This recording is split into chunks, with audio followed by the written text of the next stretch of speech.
Okay, so your GMO greetings. Yet I'll say we thank you, everyone, for tuning in.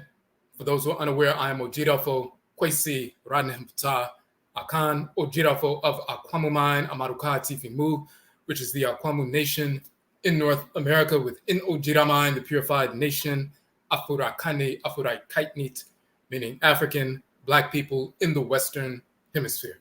So we are continuing on with our series.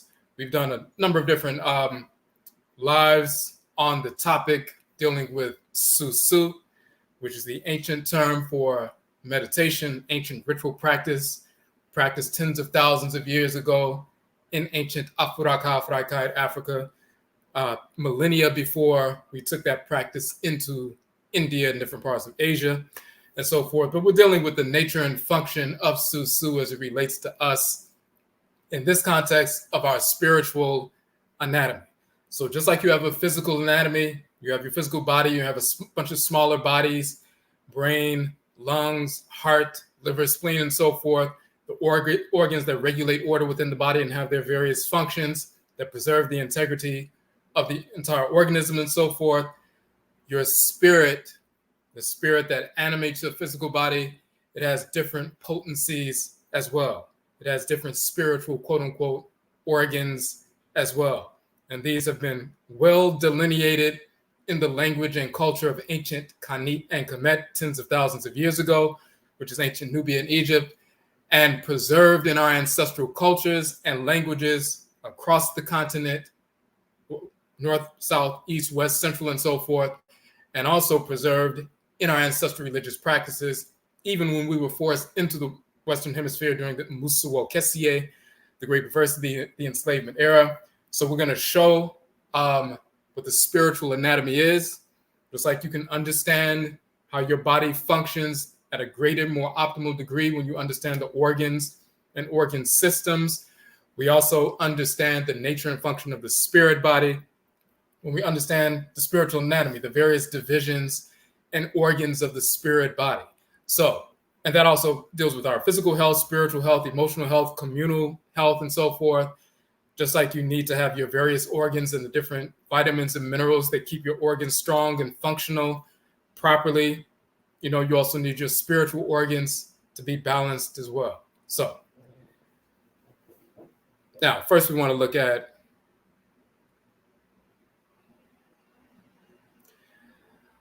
so you see this image of the female divinity, the female Abosom, as we call her in Akan, the goddess, the Abosom, the force in creation. She is called Cheche in the Akan language. She's also called Afi or Afia or Afua. In ancient Kemet, she's called Hether or Hetheru. Hether in ancient Kemet becomes Cheche in Akan and so forth. And we did a couple of lives and different aspects of her energy complex and so forth. Her sacred symbol is the ancient animal totem, the Achinebois, the Kaet. The term for cow in ancient Kemet is Kaet, like the term for bull is Ka. The term for cow is Kaet.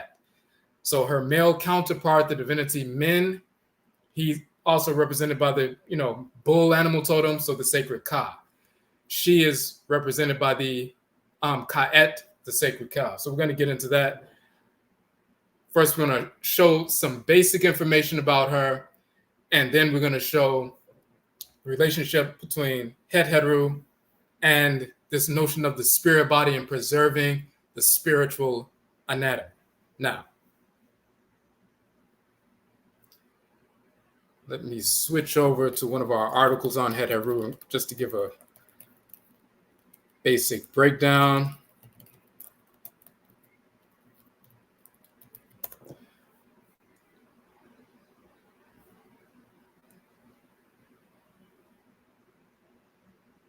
This is one of the many articles we've published on divinities that govern the solar, lunar, and planetary bodies that govern the 7-day week.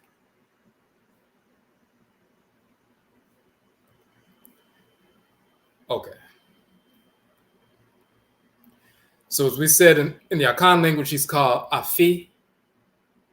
And that title is derived directly from the title Fai in ancient Kemet, is preserved as Afi. and Akan. And she is called Heteru in ancient Kemet, Oshun in Yoruba, and so forth.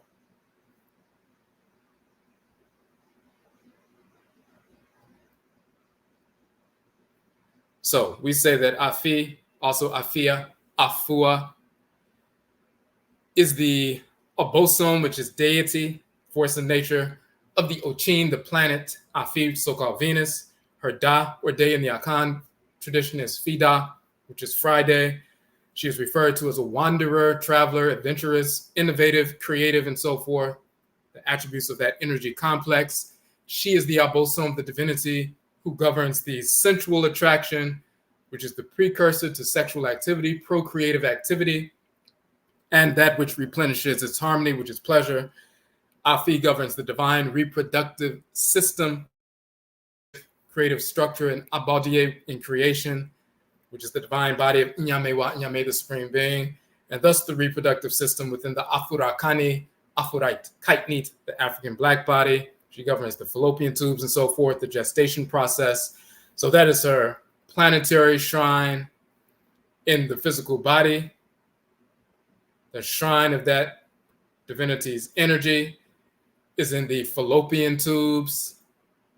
And then we're going to get into, in the spirit body and so forth. That same region is what the whites and their offspring call the sacral or sacral kakra. In one of our books, we show that kakra, so-called chakra, is stolen from the language of ancient Kemet, so is the term yoga and so forth.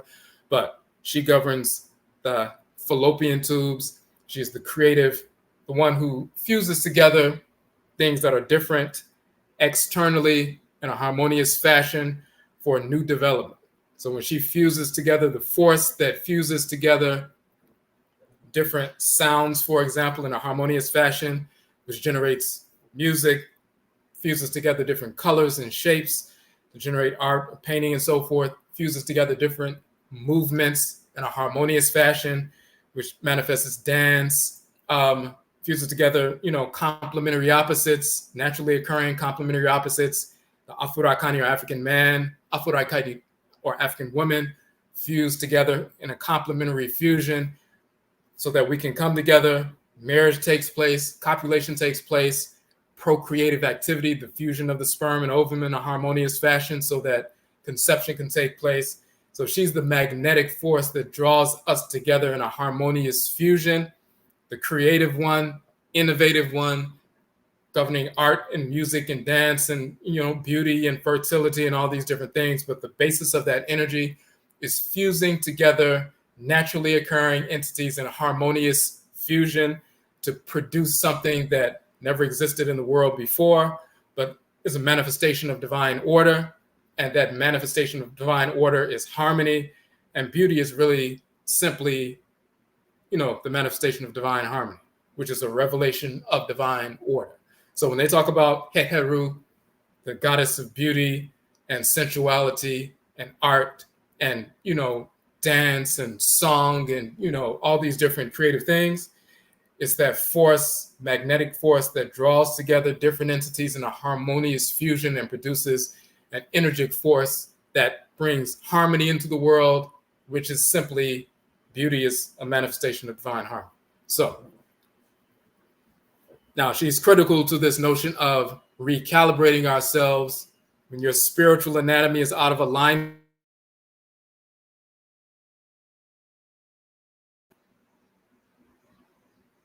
Okay, the screen went out for a second, but when your spiritual anatomy is out of alignment, then we must recalibrate, and she's critical to that recalibration spiritually, and of course, physically, emotionally, mentally, spiritually, communally. We're dependent on this force in creation that naturally fuses together things in a harmonious fashion. If you get out of harmony, you need to tap into that force that can bring that harmony back. Sometimes we do that instinctively, but when you're mature, spiritually mature, wittingly, deliberately how to tap into that force, not just instinctive and you just happen to fall upon that, but specifically dealing with that force, so you can bring harmony. It's no different than someone stumbling on a certain herb in the forest and so forth, that happens to be the herb they need to, clear up some physical malady, as opposed to studying that, understanding the different medicinal use of various herbs. So when anybody has an issue in the community, you know exactly where to go, what herbs to pick, how to procure them, how to prepare them, and heal that malady. You're not just stumbling on something, but maturity says we need to study, understand, catalog, and utilize it for our best benefit. Now, so let's get to another important manifestation of Heru, which is critical to what we're talking about tonight. And then we'll get into the spiritual anatomy.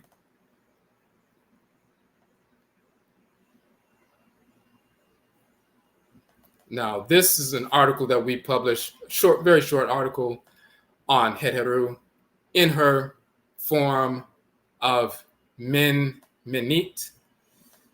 And when you see the Medutu here, the drop board, and the wavy line energy and so forth, the Medut for that.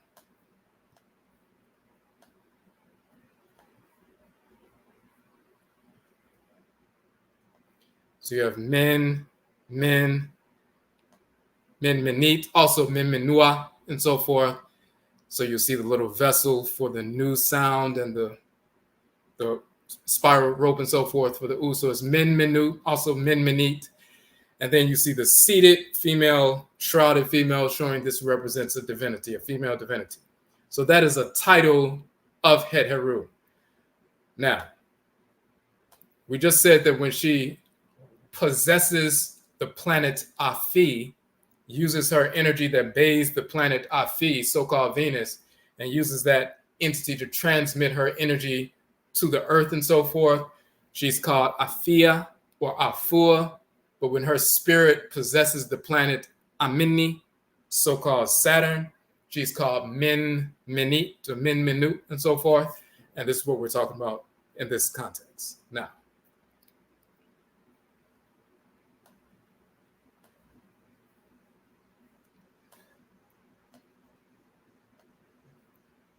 so when we say one of the titles of the Abosom, the deity Heru, is Min Minit, when she operates in harmony with Aminet and possesses the planet Amini Saturn. Min Minit is vocalized in the Akan language as Amiminiwa. So if you see Akan female born on Saturday, they will have the Kradin or soul name Ama or Amewa or Ami or Amiminiwa. That's derived from Min Minit or Min Minua, which became Min Minit or Amiminiwa in Akan. So the Akan people of Ghana and Ivory Coast still speak the same language and still use the same names, same deities, same functions, and so forth. And that is even preserved in the Hoodoo tradition in North America, which is the Akan tradition. So you'll find that we have names like Amma or Imma for someone born on Saturday. Sometimes they don't even know why they have that name, Amma or Imma. That's because they're born on Saturday. They're a child of the divinity Amiminiwa, Minminit, Heru, and they carry her energy into the clan. So all females born on Minminida Saturday are those whose Akra, soul, divine consciousness, is governed by Amiminiwa, Minminit, or Heru. So now we have an excerpt from one of our books. And in fact, let me show you real quick. We're going to switch over from that. This is an excerpt from the book Obaatine, Afro-Aikani Womanhood. So instead of just reading the excerpt, we'll go directly to the book.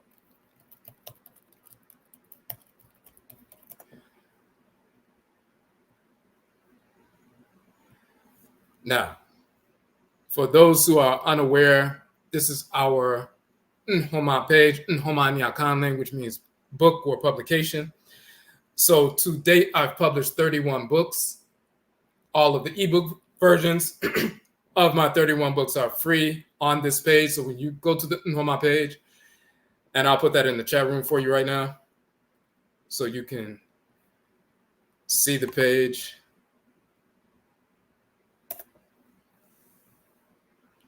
Okay, so that's the link in the chat room.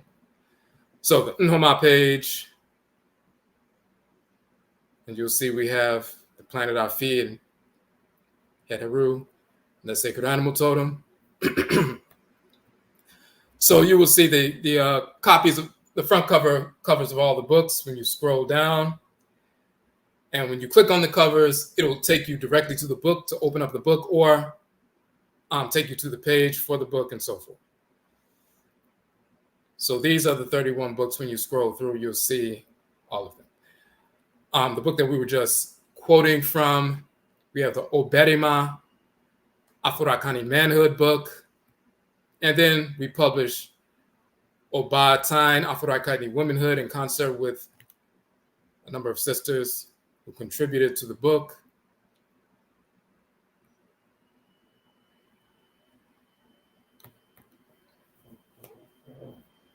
And of course, we recommend, the manhood book for all Afurakani Black men, the womanhood book for all Afurakani women, African Black women, and so forth. So it's dealing with the female divinities that govern the solar, lunar, and planetary bodies that govern the 7-day week.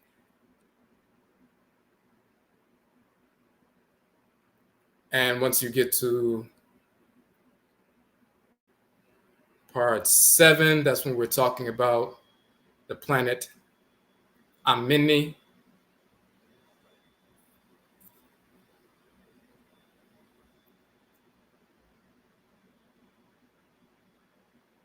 Hold on 1 second.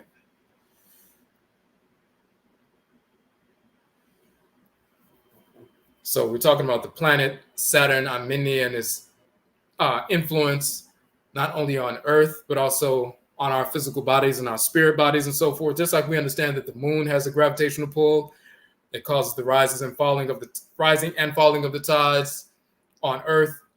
Earth is 70+% water. Your body is 70+% water. So the gravitational pull of the moon causes the rise and fall of the tides within your body, meaning you retain more water at certain points of the month, and then you retain less water. So when you're taking in breath, breathing, exhaling, inhaling, but also taking in food and water and so forth, sometimes you retain more water, so your tides are higher, you're more full and so forth, and sometimes you burn up that water and your tides are lower. When your tides are higher and you're more full of water, deeper and so forth, you have more of an internalized, introspective, contemplative, perspective, focus. When you burn up that water, you're more fired up. You have a more externalized, aggressive, outward thinking, perspective and energy expression. So we understand the gravitational pull of the moon with respect to Earth and us on Earth when we're connected to the spiritual forces that animate the moon.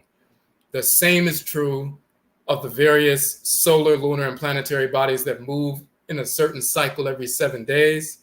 They affect the Earth and also us as Afurakani people on Earth, all natural cycles on Earth, inclusive of plant life and animal life and mineral life and so forth. But what's most importantly, not only the physical aspect, not just the gravitational pull and their energetic influence on plant life, animal life, and mineral life and us, but also the spiritual forces that animate the sun, moon, and these different planets.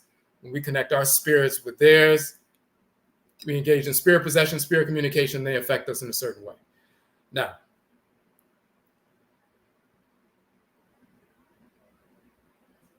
hold on 1 second.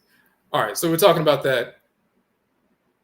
And we show this in the Medutu, in the hieroglyphs and so forth, Min Minit, a form of Het Heru. They say Hathor, but Het Heru, adored in the Fayum, a region of Kemet and so forth. So we say when she's operating as Afi, the divinity Afi, she operates as the female divinity, animating the planet Venus and so forth. But when she operates in harmony with the great Mother Amenet, she's called Min Minit, possesses the planet Amimini. And we talk about because the planet Min Minit reaches within the 7-day cycle is greatest, because the birth is widest, because her cycle, she completes the cycle of those 7 days on Saturday or Min Minida. She's recognized in Akan culture as the ancient one, the elderess, Atoa Pema, she who is unsurpassable. These are also references to experience and knowledge. Minminit is the divine repository of Amamre of culture. The energetic effect of Minminit upon Asase Earth is manifest through the axis, the magnetic pole running through the planet, constantly transmitting and processing the various projections from all of the other celestial bodies. The central axis running through our bodies, fired by the marrow in our bones, continuously transmitting and processing the energy contributions from the organs and organ systems within you, and projections coming from those outside of you affects the manner in which you approach the world. Your attraction to or repulsion from certain activities, individuals, and entities shape your way of interacting, your way of life, your culture, and so forth. So when we're talking about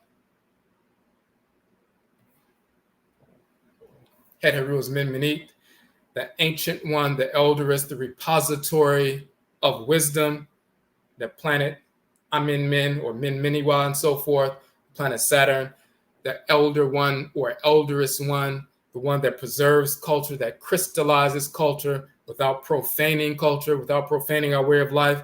So when you get out of harmony with order, you have to attune to the force that, number one, attracts things, resources, and fuses them together in a harmonious fashion, but also the one that preserves ancestral protocol, the one that preserves culture, the one that crystallizes culture. When you see the mummified, spiritual forces in Kemet, and they're wearing the mummified wrappings and so forth, when we mummify a body and then 5,000 years later, they go into a tomb and open it up and it looks like it was just, mummified a week before, that's preservation. That's crystallizing and stamping, in time, for all time, the manner in which that form was preserved. So we preserve our culture in this pristine state. That mummification process is the crystallization of the culture. So it's not profane. So we can always access it without, a profane expression of it. So it's not corrupted by somebody over time and we try to access it and utilize it. It's no different than making sure that your food is preserved. You're putting food in the refrigerator, you're preserving the food and so forth. You don't want it to spoil because when it's time for you to consume it, you don't want to poison yourself. You want it to be preserved. When we preserve our culture, including our ritual culture, ritual practices, when we need to access them, we can access something that's pristine, that's crystallized, the ancient one, the elderest, the repository of wisdom. So as Minminit, she's dealing with that aspect of culture. We need to tap into the creative force that also preserves culture in a pristine, non-profane fashion. Now, and I'm going to switch real quick before we get into the spiritual anatomy. Actually, no, let's switch over. So I want to get into this.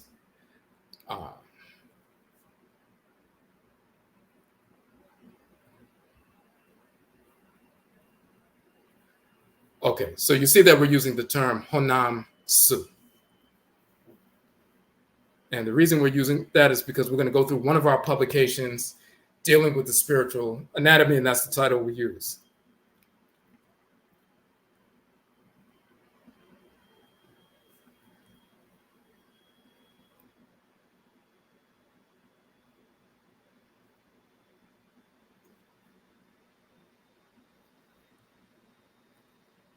All right.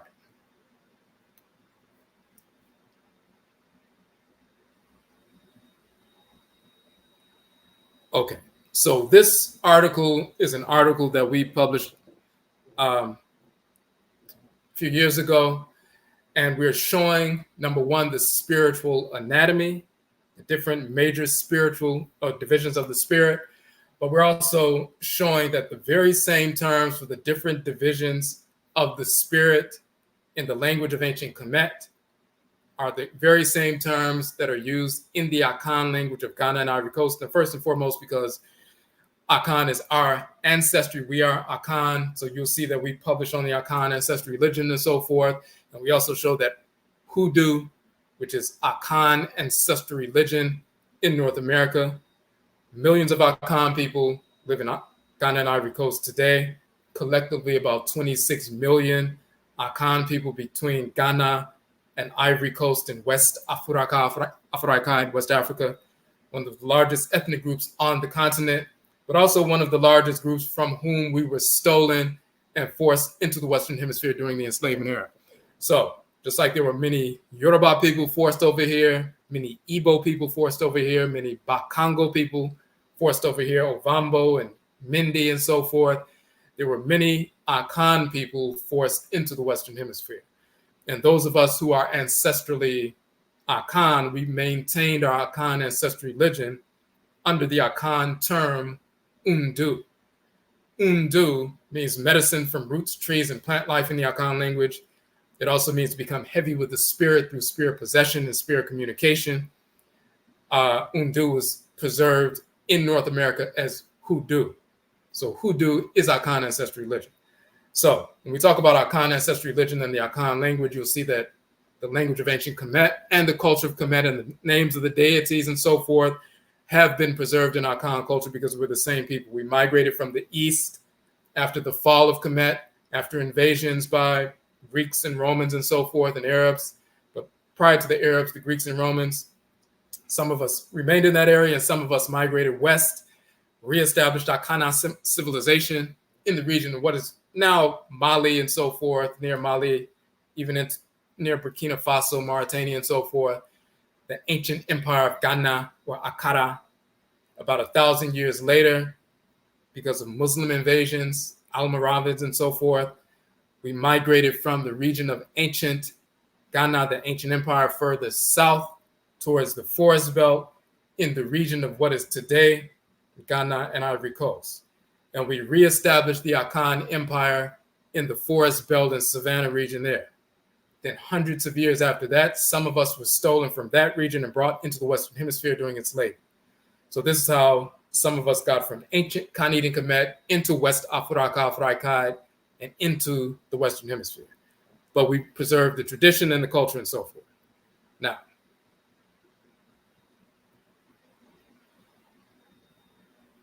so looking at this, we're going to go point by point. And in fact, let's just show this real quick before we get into that. I just want to show you a couple of images.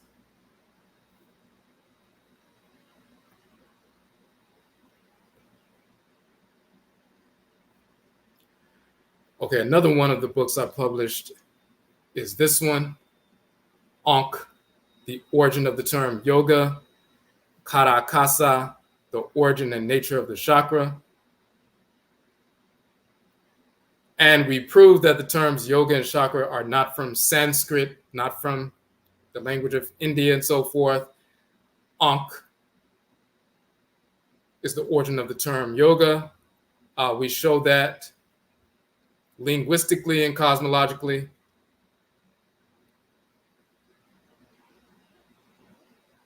And one of the things, we go into detail about the linguistics, the Medut and sort of the hieroglyphs and so forth.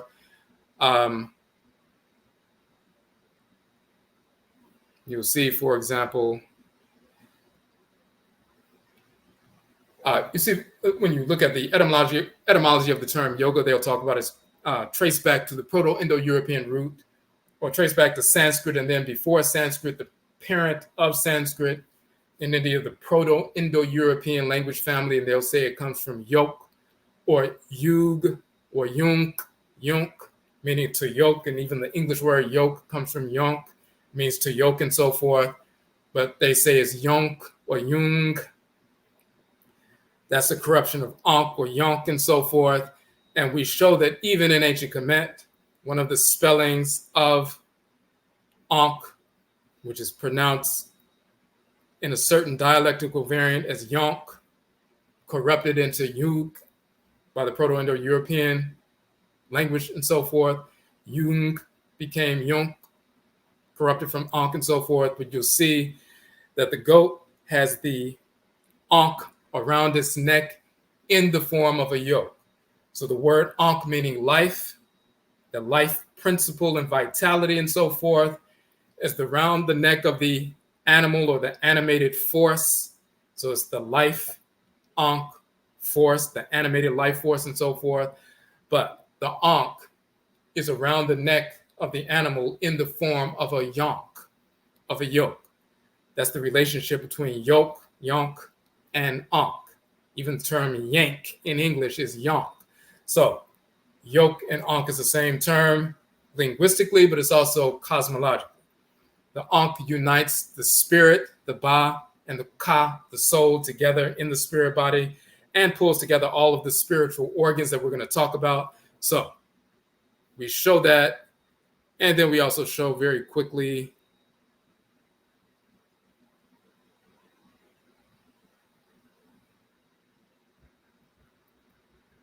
that the term chakra, also written kakra, comes from the ancient, which means wheel or circle, comes from the ancient term kara in ancient Kemet, thousands of years before Hinduism, thousands of years before Buddhism, and so forth. And kara is a redoubling of kara, which means a shrine or a sanctuary of a divinity. And it also means circle. And they talk about the circular shrines of the divinities and so forth. And then we show in the book, we start getting into these 7 sacred knots that go along the spine. And there's a ritual invocation to the 7 knots and the 7 deities that govern the 7 knots. And of course, those are the regions of the different 7 kara, misnomer kakra or chakra and so forth. But that's stolen directly from our language and culture.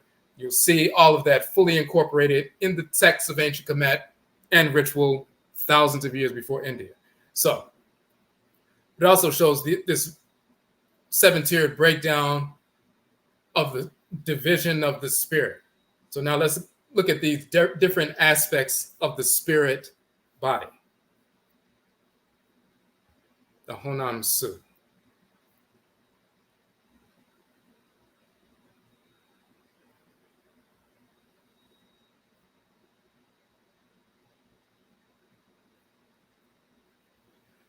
Okay, now we get into it. Spiritual anatomy, HONAMSU, identical in Kemet and in Akan culture.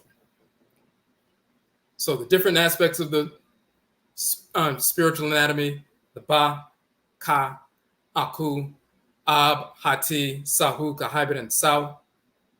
Hold on one second.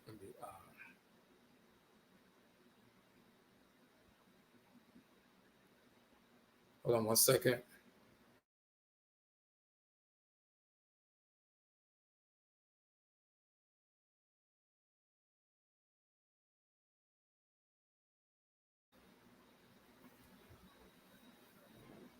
Okay, so basically the Ba is the spirit, Ka is the soul, Aakhu is the illumination, quote unquote third eye and so forth. The Ab is the spiritual heart. Hati is the heart-lung complex in this region. Sahu is the spirit body itself. The Khaibit is the aura that surrounds you and so forth. The Sahu or Su is your essential nature. So we're going to go through each one of them.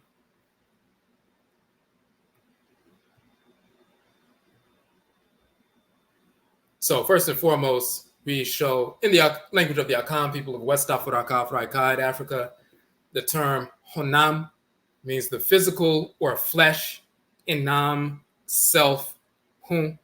So hun means self, enam means your flesh or your skin.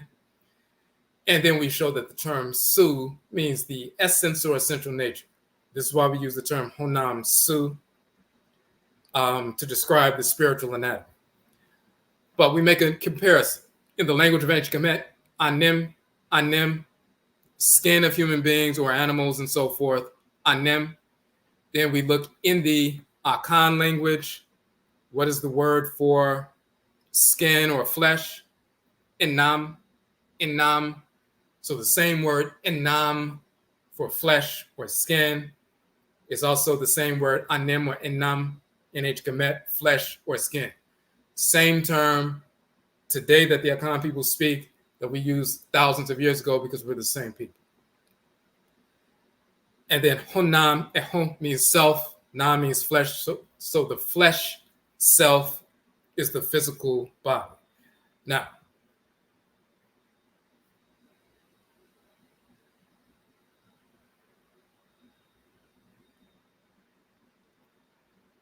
so we're just showing that just to give, some context to what's going on. But the first thing we talk about is the spirit itself. The term for spirit in ancient Kemet is Ba.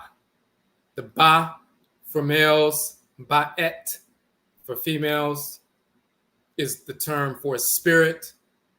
That is the divine living energy that animates you, that solar energy, that solar fire that gets inside your system and animates you. There's a spiritual force that animates you, that allows you to move and function and operate and have vitality and so forth. Instead of saying that's my spirit, we say that is my Ba. For males, Ba'et, or Bat for females. Now, we show the Medutu for that.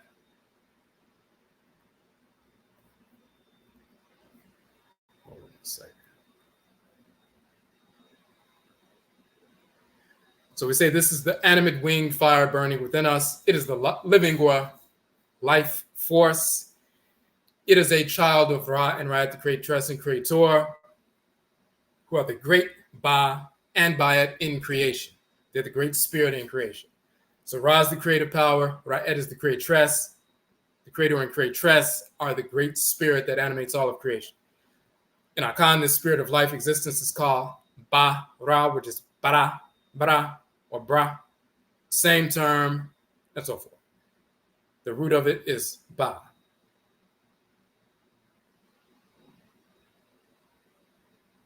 So you see Ba here. The whites and offspring define it as soul, but it's really spirit. And we're going to show why.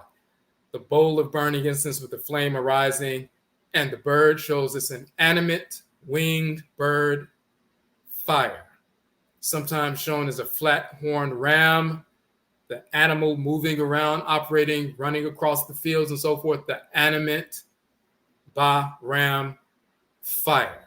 So an animated fire is your spirit. So Ba for males, Ba'et for females. When we look in the Akan language, even the general terms, Ba for a child is Aba, offspring, child, son, daughter, and so forth. Aba. The term for a woman, you'll see the mark here, is Oba, and it's a high tone and a low tone following. So Oba is woman. Oba is child, offspring. Oba nin or Obani is for males. The Ba is the spiritual force. Nin defines it as a masculine spiritual force as opposed to a feminine spiritual force. So Oba is woman. Obanin or Obanima or Obenima is male, but the root is Ba for male, Ba for woman, Ba for child. And of course, that is, used in the language every single day.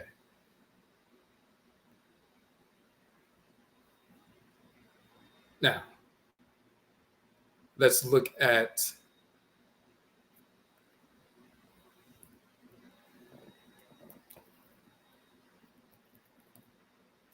we're going to look at quickly a more defined definition in an article that we published on our site about the nature of the Ba and Ba'et.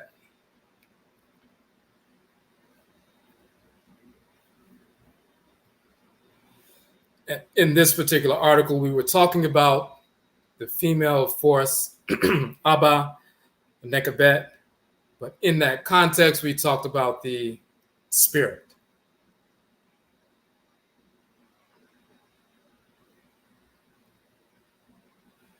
So, this is the symbolism for the spirit force, the head of the human being who this force belongs to. The body of the bird and so forth, showing it's an animate force moving through you. Let's show another image just to prove that point. You'll see when the person, the deceased individual, male or female, their spirit leaves the body, the little ba bird, the little solar bird, the solar fire dwelling within you, is fed by the female divinity Nut, who is in the sacred tree, the spiritual force in the sacred tree. You'll see that she's pouring energetic libation to the individual who transitioned, as well as their spirit. And the spirit is drinking that divine living energy, is replenished by that, and then the spirit will get back inside the body to animate that spiritual body. But that little spirit dwells within the body. Your spirit animates your physical body. Your ba animates your physical body. Your ba'et animates your physical body.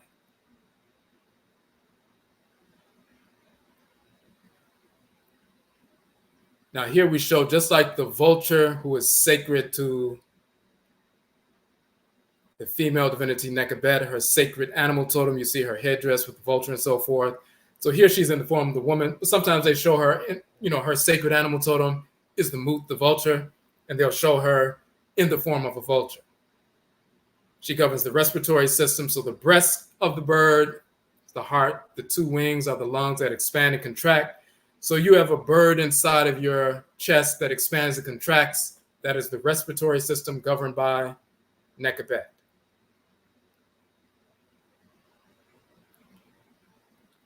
Within that great vulture symbolism seated in the chest, within the respiratory system, within the air, is also solar fire. So we talk about the great vulture.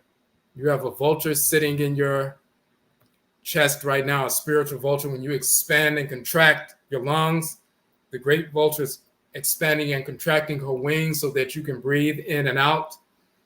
She's seated right here in the chest region. That's why they talk about Abba, Nekabet, governing the respiratory system and so forth. That spiritual force within the respiratory system. But within the air, of course, is the solar energy. Just like when you breathe air, you're also breathing in solar fire. So within that lung structure, within the great vulture, there's a smaller solar bird sitting within the respiratory system. This is the symbolism of Kemet that shows you exactly what's going on with you. And that solar bird is the Ba, the Bayat. The symbolism is the bowl with the flame rising out of it, the bowl of burning incense with the flame, the head of the person and the body of the bird, or the person, head of the person, body of the bird, and has a solar disk, a fire disk on the head. So it's an animate or a winged fire. Another example of that from ancient Kemet, you have this individual. So you have this solar bird, you have a bird inside the chest, the wings are the lungs and so forth. There's a solar fire within you, and you expand and contract. You cause that fire energy to surge throughout your solar system, animates your arms, legs, everything else, as well as your spirit body as well, filled up with that solar fire energy. That is the Ba, that is Ba.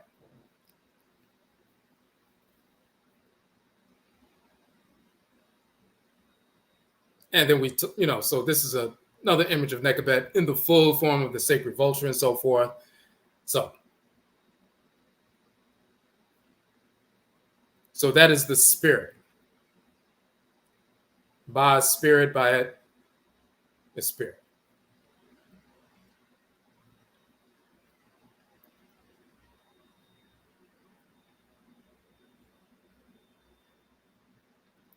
And when you see that, you see that it's seated in the heart, cardiovascular system, but just like the heart sends out the blood, and the blood carries oxygen to every cell in the body, and within the oxygen is that solar fire and so forth. Even though it's seated in the heart region, it spreads out as, it's carried by the blood. The life force energy is carried by the blood. So that is the spirit. And just like oxygen animates all parts of your body, is all throughout all of your cells and so forth, the life force energy, the fire energy is all throughout your entire body. That is the Ba, the Bae. Now, Ka, soul. What is your soul? Your divine consciousness. Scroll up a little bit.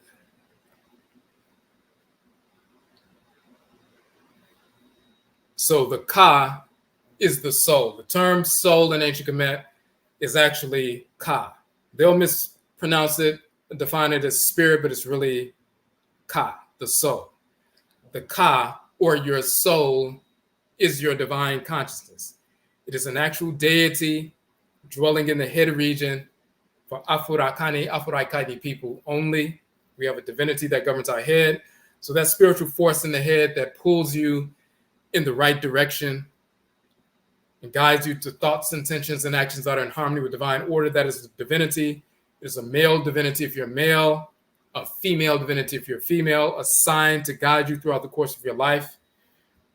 That is, of course, with Afuraikani people, African Black people only. It is your personal Orisha, personal Abosom, personal Vodou, and so forth that guides you. Depending on the nature of the energy complex, it can be a fiery divinity or a water divinity and so forth. Depends on who you've been assigned to, but that's the divinity in the head, called Ka in ancient Kemet.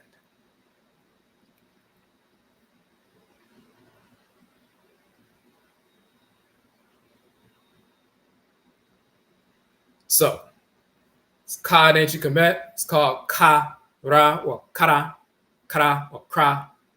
In Akan, it says the soul of a man in the Akan language, Akra or Kara, but it's Ka in ancient Kemet.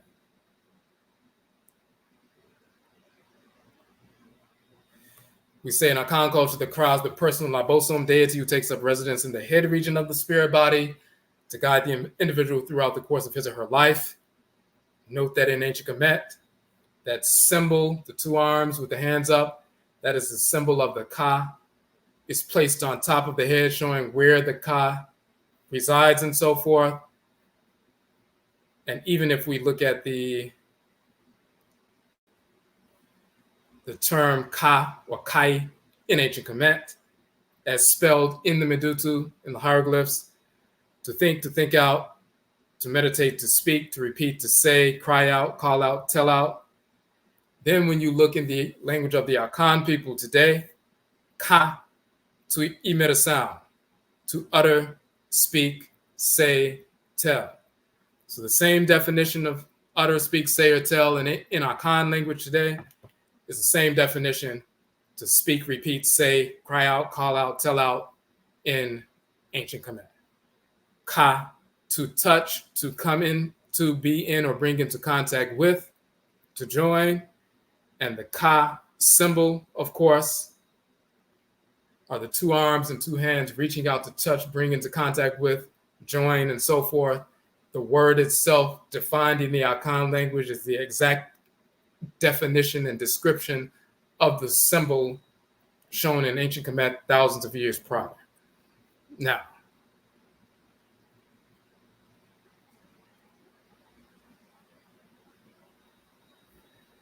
one of the books that we published is an entire book that focuses specifically on the nature of the soul of the Ka, the Kayat. And we're going to look at it real quick. This is the book page once again. And this is the book. Of course, you can download this book for free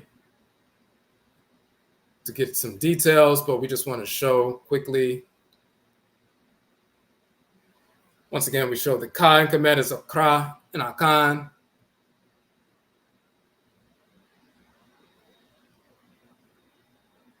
We show that the symbol is often shown on the head of the individual to show that is the divinity in the head.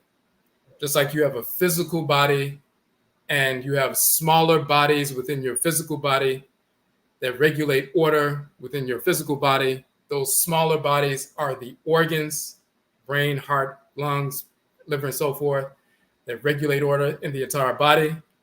You have a spirit body, and your spirit body is governed by smaller radiant forces within the spirit body. Those are the spiritual organs.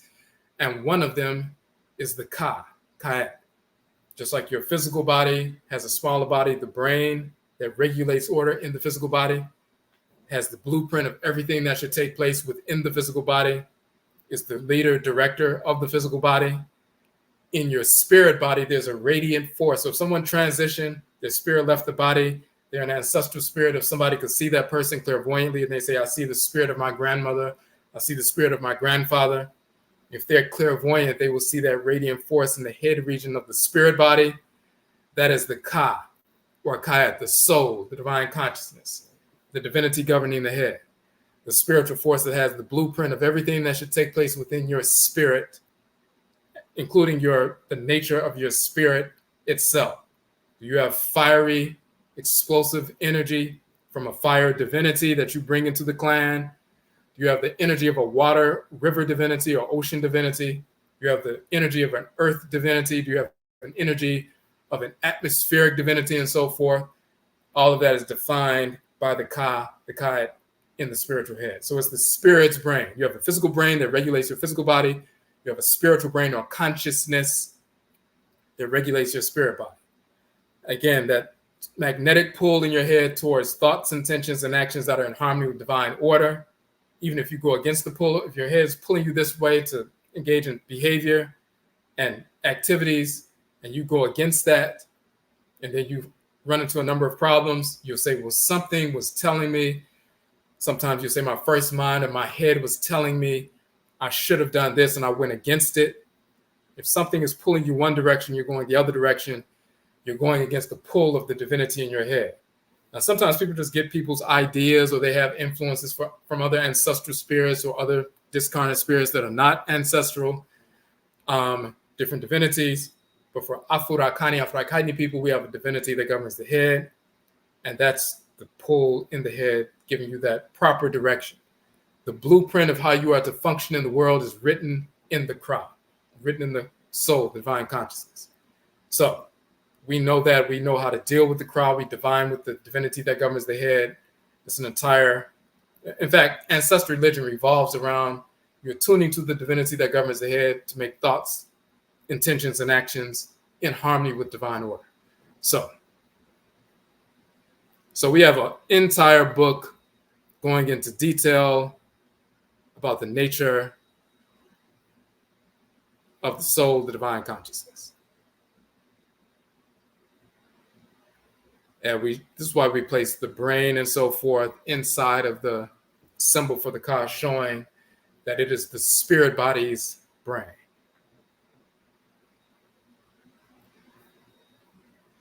So you can go through that book in detail, and it's a lot of information in there talking about the divinities that govern that and everything. So now let's go back to the article and get to the third piece,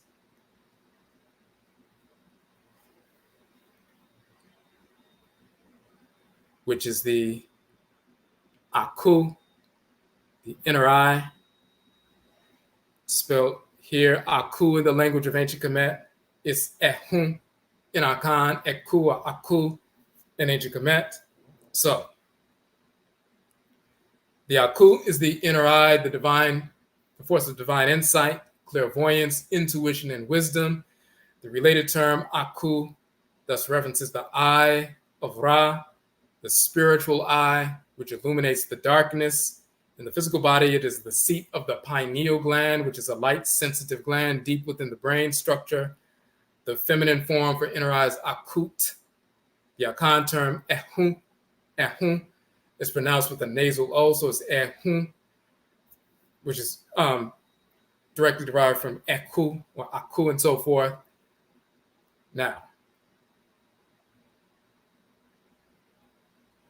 so when people talk about the third eye, the spiritual eye, even the karu, so forth, the kara, so-called, chakra in the third eye region, that is called Aakhu in ancient Kemet, Akhut, and that is a division of your spirit. So let's show real quick. Well, first, So they'll say the spirit soul. They were trying to define it, but you'll see it's Aakhu. And further definition, the eye of Ra or Heru, the fiery light of the sun, a flame goddess, the fiery Arat on the Pe'ah, so-called Pharaoh's crown, and so forth. So you have this illumination, the capacity to see within the darkness, including spiritual darkness and so forth, the third eye illuminated and so forth. So Ehun means self. We also have Ahum, marrow in the bones, the brain. Hun Hum and Akan is a reduplication of Ehun, spirit, the spirit of a man, but they're talking about the inner eye and so forth. And related terms, home, deep, very deep set of a wound, a well, the eyes in their cavity, and Ehunu, bark of a tree, rind, husk, shell, the rind of a pineapple, and so forth. We were just showing that in the Akan language, the same term, Ehun, for the self, Ehun, the spiritual self, also is related to Ehun, the marrow and the bone, the brain, Ehun, deep within the eyes and the socket, and Ehun, the rind or husk of the pine and so forth, the pineapple. That's the deep spiritual force, deep within the brain, near the brain and so forth, deep in the center of the brain. When you go directly into the third eye, center of the body and so forth, it goes deep within that region where the pine husk, pineapple husk, rind, pine cone and so forth, deep within the eye sockets, in between the eyes and so forth. They're pinpointing the region of the brain, deep within the wells of the eyes, the sockets, a structure that's like a pine cone, pine rind and so forth, husk or shell. That is the pineal gland on the physical side. The spiritual, quote unquote, pineal is the Aakhu for males, Akutu for females. That is the region that allows you to see clairvoyantly, to see an ancestral spirit, to see a divinity and so forth, to be clairvoyant, to illuminate your path. Now,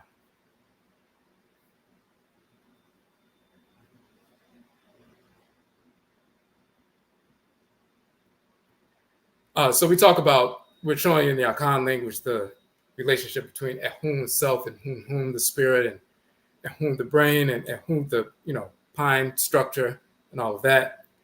So Aakhu also, the words of power, protective formulae, spells, magical formulae of Tahuti, the divinity Tahuti, and the sacred bird, the Habwi bird, or so-called ibis, is the sacred animal totem of Tahuti as well as Sesha, the divinity of divine wisdom.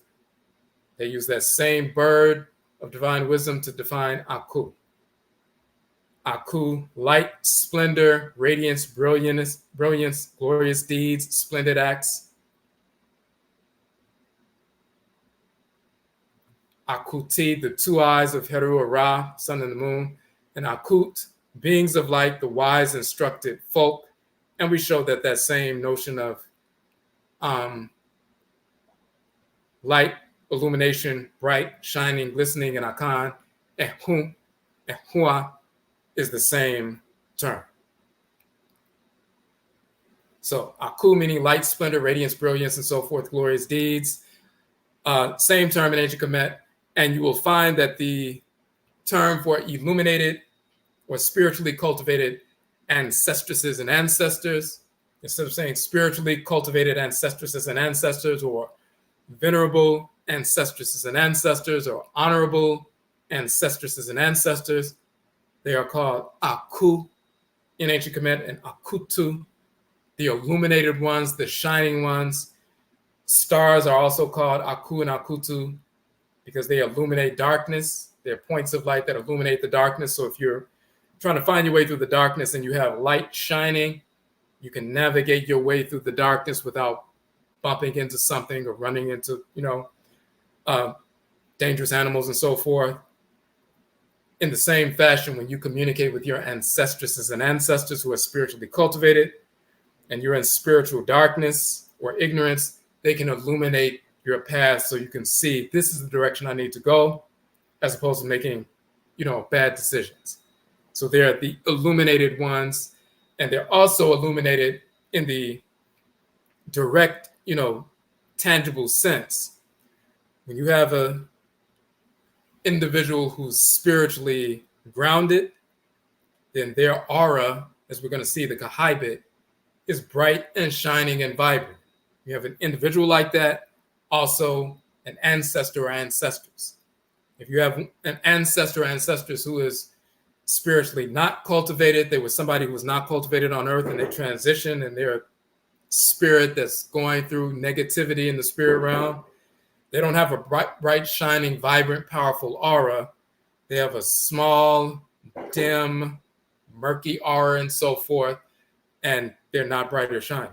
But if you were able to see clairvoyantly the spirit of an ancestor, ancestress who's vibrant and powerful, then they literally will illuminate your space, the space in front of your ancestral shrine, the space in your room and so forth, just like a star will illuminate, the darkness of the sky.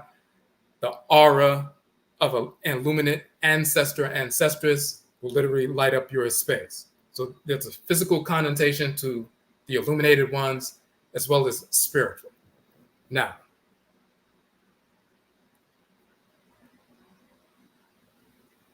let me show you just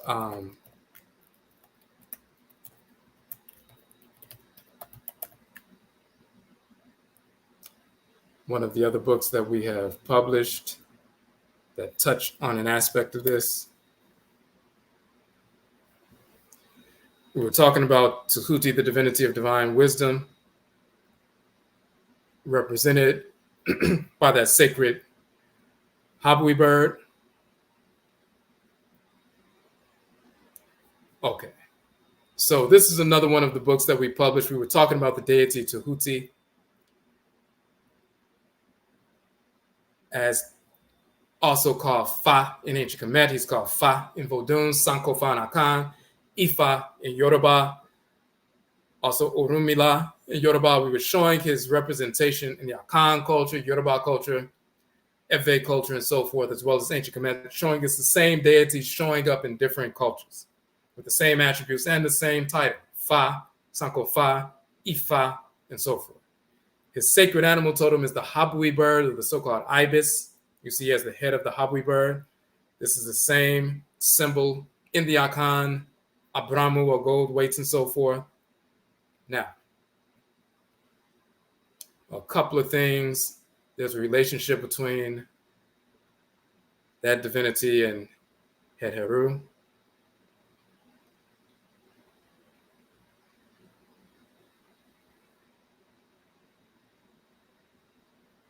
And we were just talking about Het Heru earlier, governing the fallopian tubes and so forth. We said her sacred symbolism is the cat or the cow, and she wears the cow's horns. Of course, the Sankofa symbol is the form of Het Heru you find in ancient Kemet. You'll see her face on one of the pillars in ancient Kemet that is outside the temple of Hatshepsut in the chapel next to it, adjacent to it. You see that she has cow's ears, showing that sacred animal totem. Same right here, the little cow's ears. Then you see the fallopian tubes. She governs that. The fallopian tubes is where the sperm and ovum fuse together for conception. Then that zygote is implanted in the uterus, and then it's governed by Auset. But the fallopian tubes are governed by Het Heru, and the fusion that takes place, she fuses us together, brings men and women together magnetically, central attraction, and so forth. Then marriage, then copulation, then the fusion of the sperm and ovum, and that happens in the fallopian tubes. So that's her shrine in the body. But then when you look at the face of the divinity, the Sankofa symbol, her sanctuary, you'll see that the face of the cow with the cow's horns is the face of the cow with the horns. The face of the cow is inside the fallopian tube structure. That is the symbol of Het Heru. And those ancient sculptures, pre-dynastic Kemet, are representative of the daughters of Het Heru. Now, That is important because when one is conceived, you see the Sankofa bird reaching back. That's representative of Tahuti and Seshat and the spirit of the child being born in the quote-unquote bush and so forth. And when the child is conceived and is being brought into the world, the male and female divinity of divine wisdom decrees what their function in the world is going to be and how they're to function in the world. And that wisdom is implanted within them spiritually and also physically in the womb and all of that. Tahuti and Seshat are right there in the quote-unquote bush in the womb while the child is developing.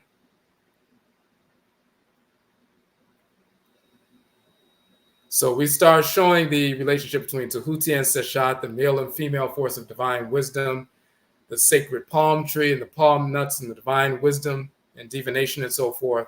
But they are the male and female force that governs the Aakhu, the Akutu, the third eye. So the shrine of Tahuti and Seshat is the third eye region, spiritually, as well as the quote-unquote pineal gland or quote-unquote pine cone and so forth. That is the shrine of the divinities of wisdom. Their energy animates that shrine in your body. So this is why the pineal gland, the third eye of illumination, also a light-sensitive gland. So the pineal gland secretes serotonin based on the light that stimulates it. It also secretes the hormone melatonin at night and so forth because of shift in light. So the pineal gland itself is a light-sensitive gland, and it secretes hormonal, substances based on the shift in light and so forth. Spiritually, it's the gland, the pineal, the pine cone gland and so forth, the seat of quote-unquote illumination. So we knew that it was a light-sensitive gland thousands of years ago. It's the seat of illumination. It's the seat of the wisdom, the Aakhu, the Akutu, and that's why the term Aakhu, Akutu means light, splendor, brilliance, bright, shining, but it also means wisdom, illumination. Okay, so let's get back to the next part of the spiritual anatomy. And of course, if you have questions in the chat room, you can post them. We just want to get through these different parts of the spirit body. So the next is the heart. You have a physical heart, of course, that sends blood and oxygen throughout the body and all of the cells of the body and so forth. You also have a spiritual heart. The energy, the physical heart is the shrine of the spirit heart. And just like you, the heart pumps blood, which carries oxygen to every cell in the body. The spiritual heart pumps that solar fire energy, that divine living energy, to every part of the spirit body. Now, the spiritual heart is called Ab, NH Kemet. The term Ab itself is the word for heart. So the heart is repository for blood, which is received. And then once the blood goes to the heart-lung complex, it's oxygenated, fired up and so forth, and then sent out the left side of the heart to all the cells in the body. Just like the physical heart is the repository for blood, the Ab or the heart center spiritually is a repository for the energetic weight of experiences. So when you receive, you consume food and you take in, air and oxygen and so forth, that gets into your bloodstream ultimately. Your heart sends that blood carrying nutrients to all parts of the body. When you breathe in and take in that solar fire and so forth, it captures that energy in the oxygen and sends that to all parts of the body. So it's a repository ultimately for the things that you take in, whatever you breathe in, whatever you consume. Your heart becomes a repository for that, purifies it, and then sends it out through the blood and oxygen to all parts of the body. Your spiritual heart receives and becomes a repository for all of the energetic projections from other individuals, plant life, animal life, mineral life, other human life, and so forth, and their energetic projections toward you and their experiences toward you, and you receive all of that. And also your own interactions, your own experiences, that's also captured within the heart and so forth. It becomes a repository for the energetic weight of the various experiences you have. Now, you can purify those experiences so your heart doesn't become heavy and you become weighed down with other people's stuff or your own bad experiences and so forth, and you hold them in the heart and your heart becomes heavy and you're weighed down and depressed and so forth. Just like your physical heart, through the heart-lung complex, the blood moves into the heart, the right side of the heart moves in the lungs, the oxygen purifies the blood and so forth, burns out impurities. Now you have oxygenated blood, it's pure, it's fired up, and now it can be sent to the rest of the body. If you receive negative spiritual experiences, energetic projections from other people and so forth, as well as repressed, emotions and memories and everything else, it's held in the heart, you can purify it through ritual practice and burn out the impurities, and you have a light heart and you can operate harmoniously. But if you keep those things in the heart and it's full of sludge and muck and dirt and so forth, and your heart becomes heavy and you feel depressed and anxious and everything else, then you become weighed down by that. Ritual practice allows you to purify the heart, make the heart light, so you can operate freely and fully and optimally. And we're going to get into that with this notion of SUSUW meditation. But if you look in the language and culture of Kemet,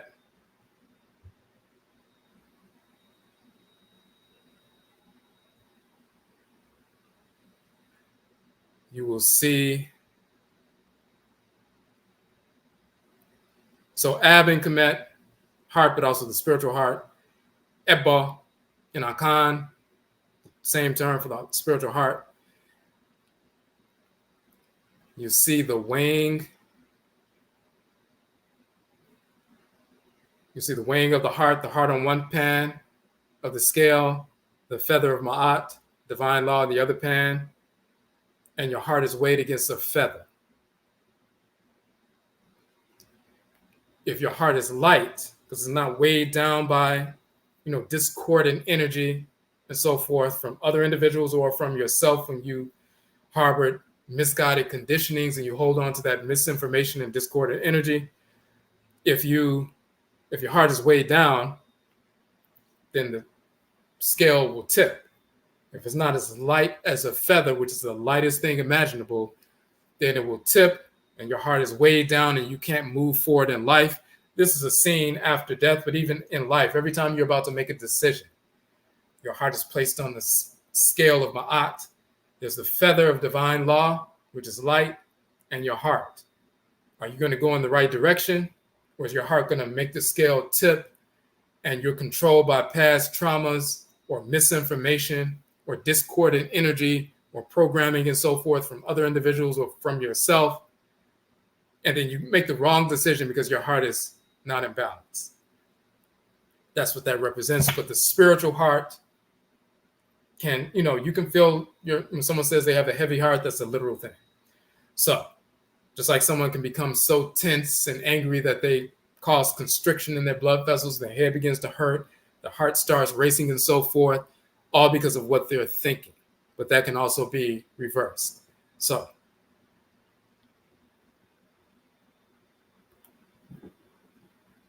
that is the spiritual heart.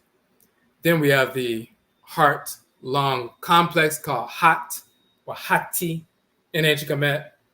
The heart-lung complex in the Medutu, the hieroglyphs, we see that the forepart of a lion represents the term.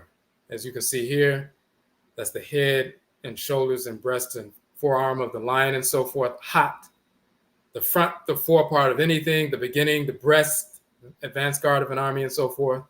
First, foremost, Hat. They'll talk about the heart, mind, will, disposition, but it's the heart. And you see the little symbol for flesh and so forth. It's really the heart-lung complex. And then we show that Hat in ancient Kemet is Ya in Akan and Yang with the nasal end. Yang, the breast of an animal, as far as the ribs go. You see here the fore part of the lion, the front part, and so forth. That's the yang, same term. And then you have the term yamu, yamu, the inner cavity of the human or animal body, the chest as well as the abdomen. That's still defining this, the yam. Mu means within, so ya, mu within, mu the ya. And then you have ayamye, good-heartedness, good nature, benevolence, benignity, liberality, bountifulness, charitableness. He is very kind and compassionate, talking about the abdomen, but hence also the heart, the bosom, and so forth. Now, the yang is pointing to the actual physical location in Akan, the yang, this region of the breast region and so forth, but also yam, yamu within the yam, within yam, good-heartedness. That's talking about a spiritual thing, not just the physical heart or that region, but the spiritual aspect of it. So when they say good-heartedness, it could also be bad-heartedness, compassionate, and so forth, representing that region. We also have the term jat, jata, or jat, meaning lion in the Akan language.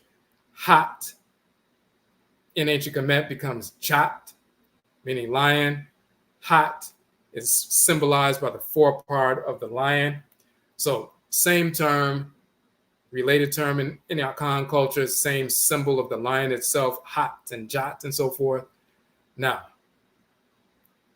what does it mean spiritually? The Akan term yam is comprised of ya and mu. Within the ya, it is the inner cavity of the human, the chest, also referencing the heart or bosom. The related phrase, ayame, meaning the good-heartedness and so forth. Now, one who has a strong chest has the fire of courage or has heart.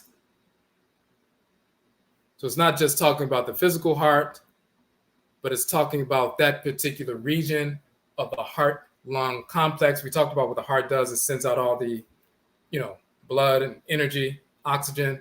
Spiritual heart is repository and, resonates the energetic experiences.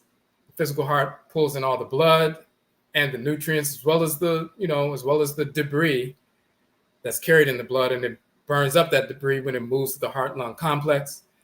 The spiritual heart pulls in all the energetic, experiences from yourself and other individuals, pulls all that in as a repository, like DNA preserves the memory of everything that's happened to you, and going back generations, epigenetic memory and so forth.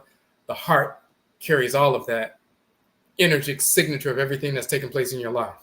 That's why at the end of life, you can place the heart against the, feather of Ma'at, and everything that happened in your life is coded and, saved like a hard drive in your spiritual heart. And if you purify that, you get all the debris out, then your heart is as light as a feather. But that notion of once it's in the heart and it's time to purify it, now you have the heart-lung complex. And let's go back to that imagery. Let's switch back to that imagery from the previous article.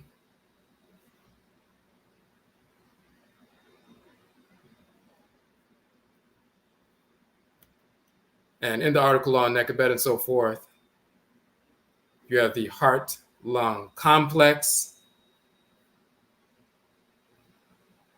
And that's when that blood is moving through back to the heart, goes through the arteries, goes to all parts of the body, is captured by the veins and comes back to the right side of the heart. Then it leaves the, atrium of the heart and goes into the heart-lung complex. The fire burns it up. And now you're in the Hati, the heart-lung complex. Now you're firing up, purifying the energy that's moving through the heart. Just like the blood is being purified, the energy is being purified and so forth in the Hati. That is the breast region. Now, what is one of the ways and why it's in the breast region, how that is related?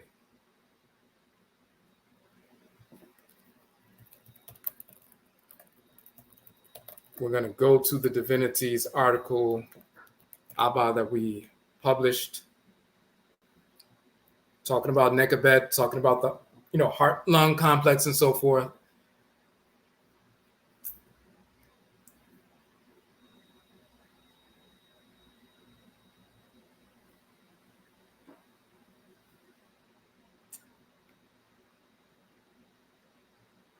Now, there is when you look at the heart-lung complex, and we have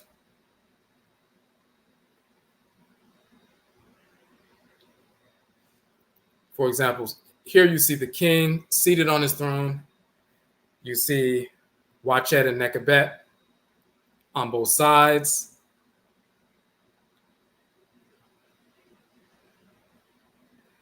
That same structure you find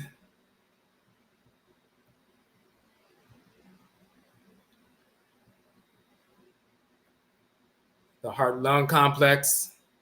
See the heart here, and you have Nekabet and Wachet in the bronchial tubes and so forth within the heart. So that same structure you'll find there. That is their shrine in the body and so forth. The heart is the king, and the female divinities in the bronchial tubes, the air that's in the bronchial tubes, and respiration and so forth. That's the same representation you have here. Now, when you look at the deities of ancient Kemet, all of them have shrines in the body, and you can always associate them with their shrines in the body and the way that organs in the body interact with one another. When you look at the stories of the deities in ancient Kemet and how they interact and their marriages and their family relations and so forth, they match up with the functioning of the organs in the body. Now, Nekabet also, you'll see she's the one who's nursing the sovereign and so forth. And as Nekabet, nursing the pharaohs, she is referred to as she of the pendulous breasts.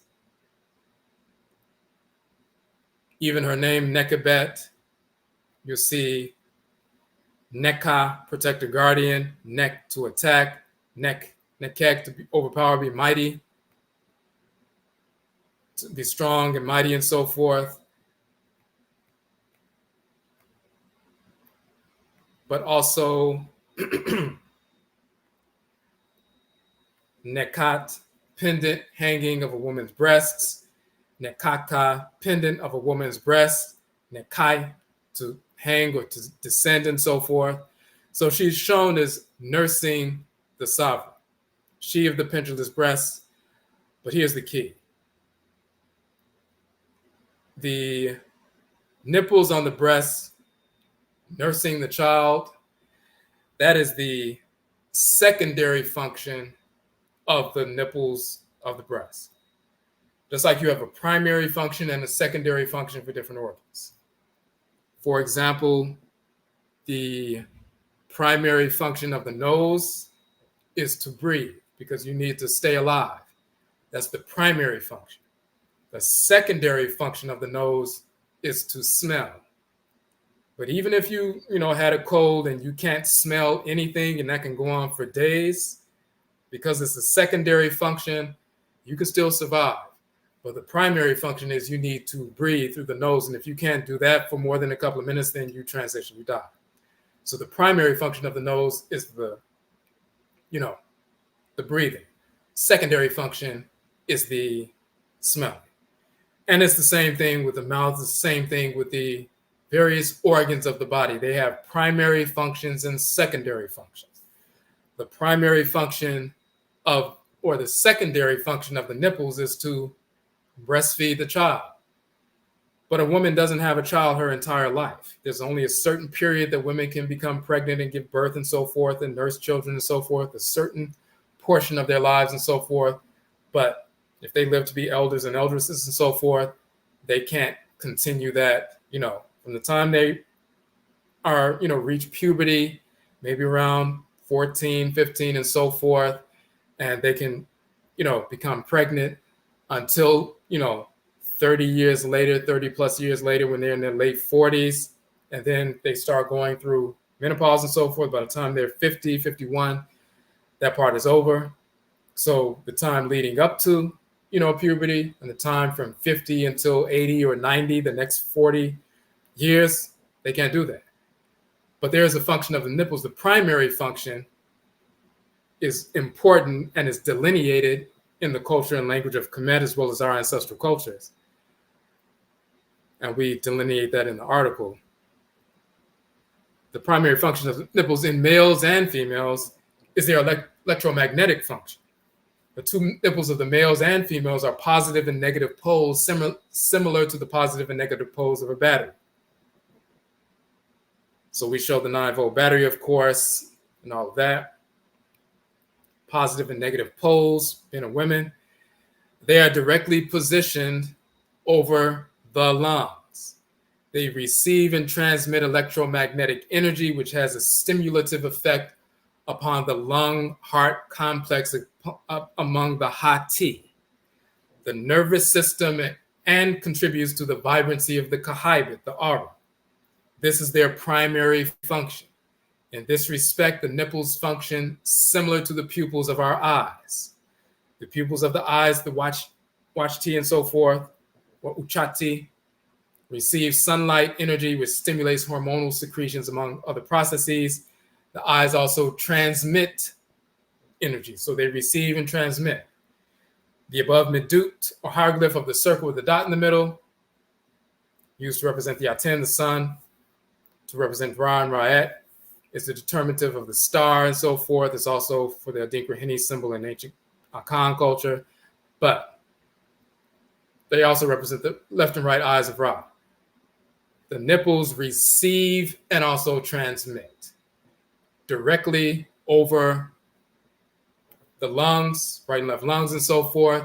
They receive the energy not only of the sun, moon, planets, but other individuals that you come in contact with, plant life, animal life, mineral life, other Afurakani, human life. The energy from the heart and heart-lung complex is projected out through the ports of the nipples, and they also receive energy. So you, just like your eyes receive the energy of the sunlight, and then your pineal gland is, stimulated to secrete hormones and so forth, but you also project from your eyes. You can see, but you can also project energy from your eyes, and that hits somebody. You can stare at somebody across the room and they can feel you staring at them. That's simply electromagnetic energy leaving your body through your eyes and moving through space. Just like the sound of my voice, the sound vibrations are invisible, but the sound waves leave my body, move through space, are picked up by your eardrums, and eardrums oscillate and transmit those sound vibrations into what you can decipher as, language and so forth. Energy leaving your body through the eyes is projected. Energy leaving your body through the nipples are projected. The positive and negative poles are projected and so forth. But you also receive energy through the nipples that stimulate the heart and lung complex as well. And that contributes to the vibrancy of your aura and your energetic field in general. So the primary function of the nipples is a positive and negative pole, no different than a battery to receive energy, process it, and also transmit your own energy. It's a form of communication. Before you even come in contact with somebody, your aura hits their aura first. So,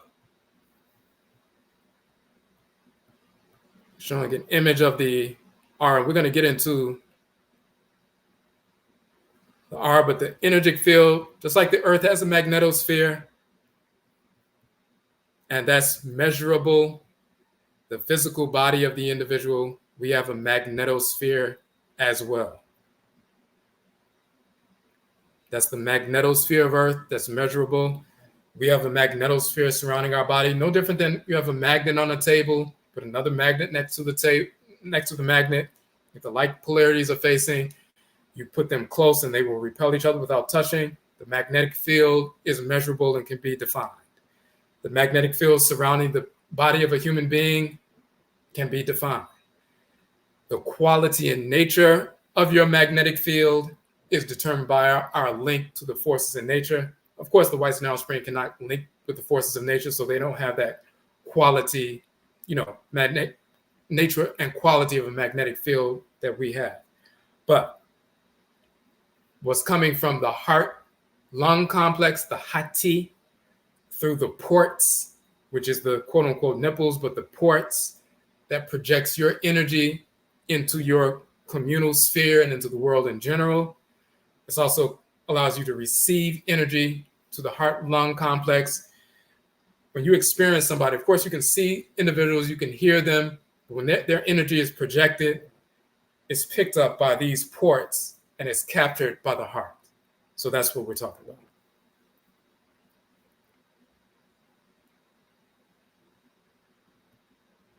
Okay, so let's switch back.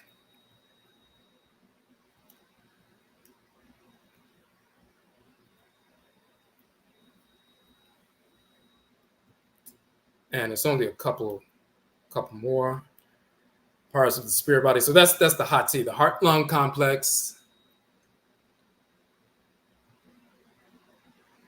Now, Sahu in ancient Kemet, Sahu. Khan is called Sunsum. That is the spirit body.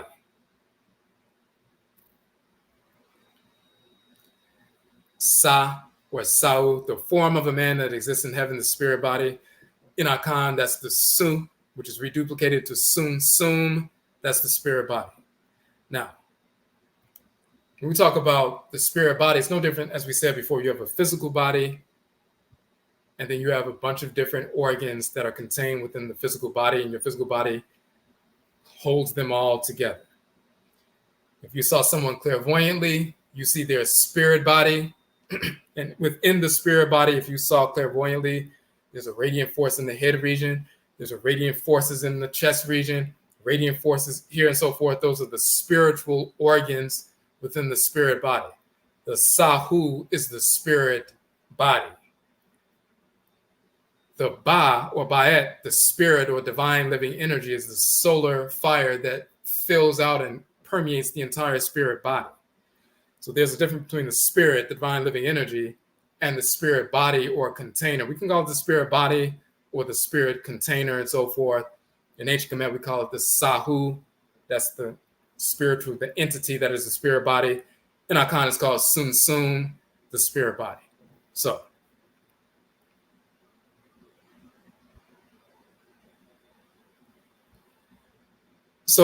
that's the definition there. You see the Medutu that define that. And we get into some detail about Akan linguistic information just to prove that it's the same term. Sum is from Sahu, which became Sahu and Su and Sum and so forth in Akan. Just a contraction of Sahu. There's another version, Sehu, to collect, to gather together, to assemble, to sum up, to add up to a total, and that's Sahu. So that general term, Sahu, to collect together, to add up, to pull together, to sum, to bring these things together. That is a, hold on a second. That is a description of the spirit body. It sums up or pulls together, just like your physical body pulls together all of your organs in a harmonious structure. Your spirit body pulls together all your spirit organs in a spirit structure. It sums them up, collects them together, adds them up, and so forth. So, and you see that Sunsum, the root is sum, to stand up things, forming a heap or mass, or being a considerable circumference. So heaping things up together and so forth, same definition. To set, put, place, especially heaps or in a mass and so forth. So sum, to pull things together, to collect them together. Sahu, to collect things together, to pull them together. Same connotations, same term in both languages, because it's the same language.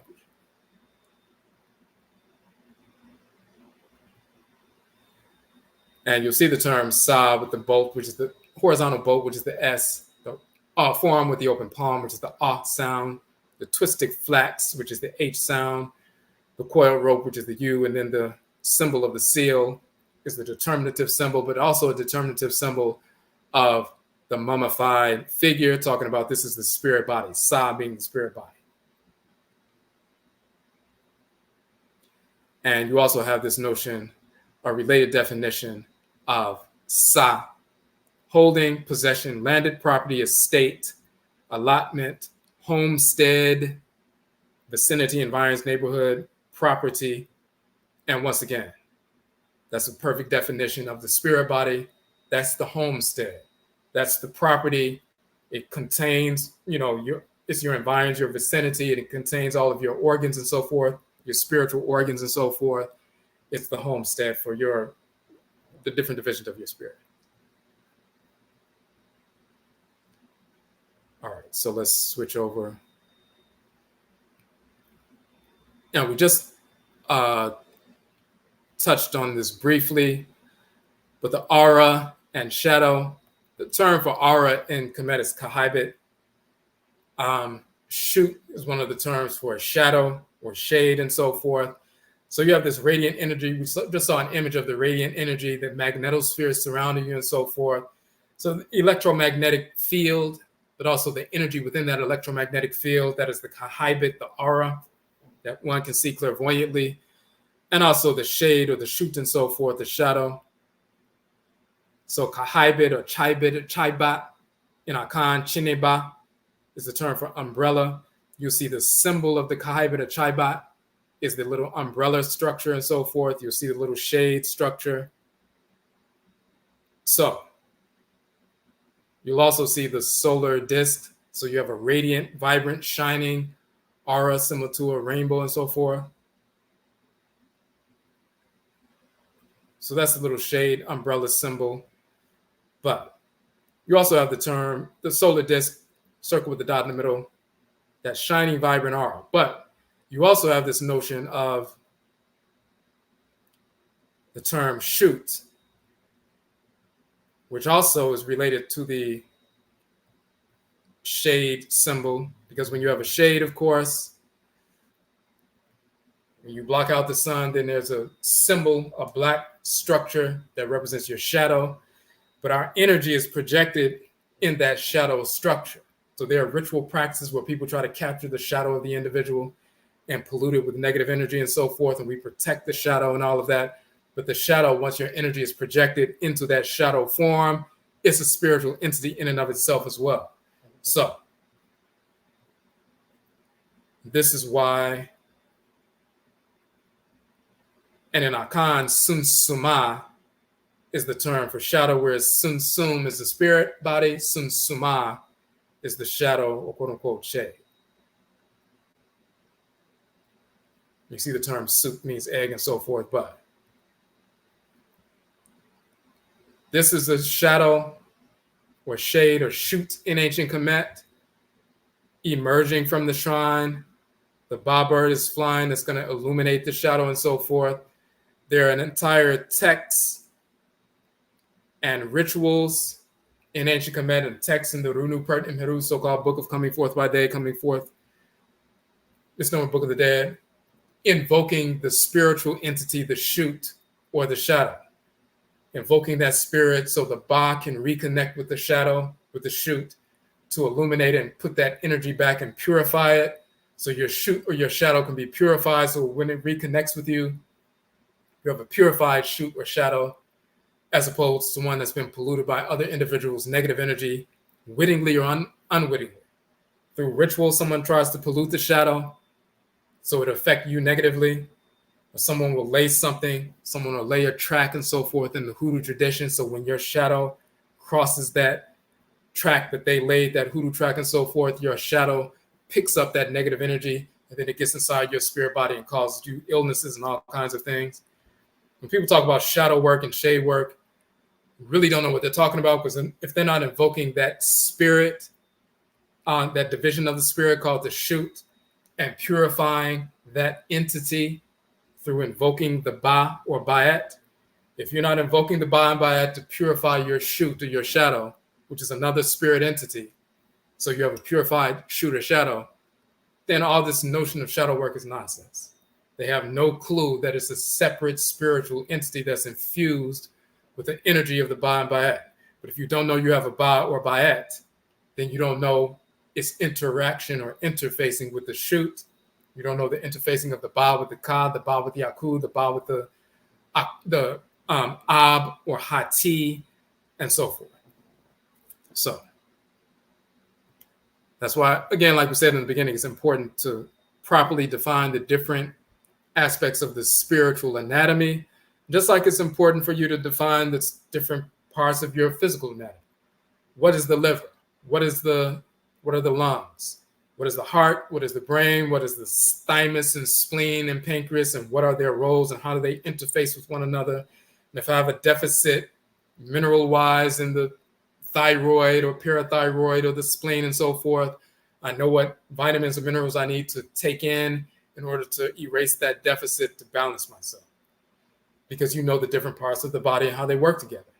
If you don't know that you have different divisions of your spiritual anatomy, and you don't know that they work together, when you're out of harmony spiritually, you say, I'm just going to pray.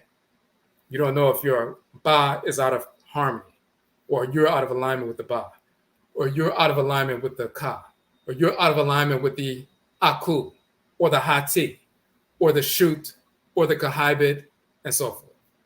But if you know these things exist, you know how they work together, you know which ones you're out of alignment with when you're suffering physically or spiritually, or both, you know how to get back in harmony. We'll talk about that in a minute. So we're showing that. There's a text associated with that. And then we were showing the Akan Ancestral symbol in Chim Chim, which is related to the Chimba, or Khaibit, and so forth. You have this serpent swallowing his tail and circling the individual. That's a representation of that Khaibit, that aura surrounding us and so forth, like an egg. Now, we make a note that the term Sekem as energy is really the Ba'at, the divine living energy, concentrated into a specific form. So the Sekem, or power, is not a spiritual organ in and of itself. It's simply solar energy concentrated into form. Just like you can have solar energy you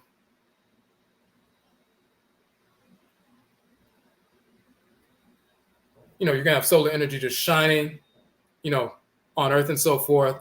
And you can take a magnifying glass and place it, in between the solar energy and some leaves, and the solar energy will be concentrated into a beam of light coming out of the other end of the magnifying glass, and then it can cause the dry leaves to burst into flames. The solar energy hasn't changed. It was just concentrated and pinpointed into a laser-like focus. That solar energy, once it was concentrated into a form, a potent form, that solar energy is now called Sekem, or power. That's like the Ba, or the Ba'at, the divine living energy. Once this energy is particularized or concentrated into form or power, it becomes Sekem. But the Sekem is not a different part of the spirit body. So when you see lists of the different parts of the spirit in ancient Kemet, they'll mention the Ba, the Ka, the Aakhu. Very often they won't mention the Hati. They'll mention the Sahu and so forth, and sometimes they'll mention the Sekem as though it's a separate spiritual force, but it's not.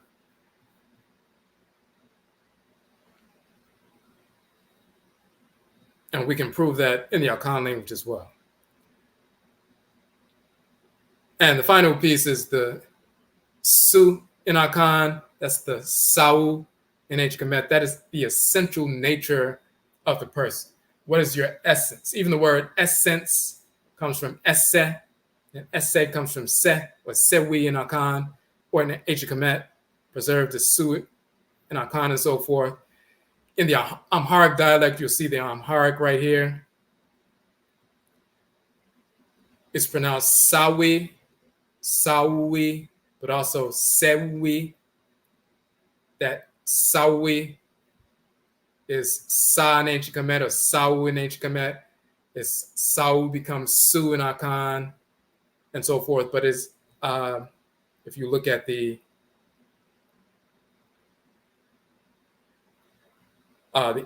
term essence, esse, and es means to be, from the Proto-Indo-European root, because that comes from esse, or sewi, and so forth, means to be. That is the essential nature of the individual. the term person, Sawi or Sewi, is Sa or Su. So, as an individual entity that's separate and distinct from other individuals or entities, from plant life, animal life, mineral life, and so forth, you are a Su. You have an essential nature. And built around that essential nature, you have a brain, but the spirit's brain is the Ka, a soul of divine consciousness. You have a Ba, you have a divine living energy that animates you. You have a Sahu, a spirit body that takes all of that in. You have a Ab, a spiritual heart that receives all of the energetic projections from all your experiences and your interfacing with other individuals or entities. All that is built around your essential nature or essence, your Su. All of those different organs are built around that and all collected by the Sahu. So, just like you have a physical body, you have different organs, they all work together, different systems. Now let's show an image of those different systems right quick.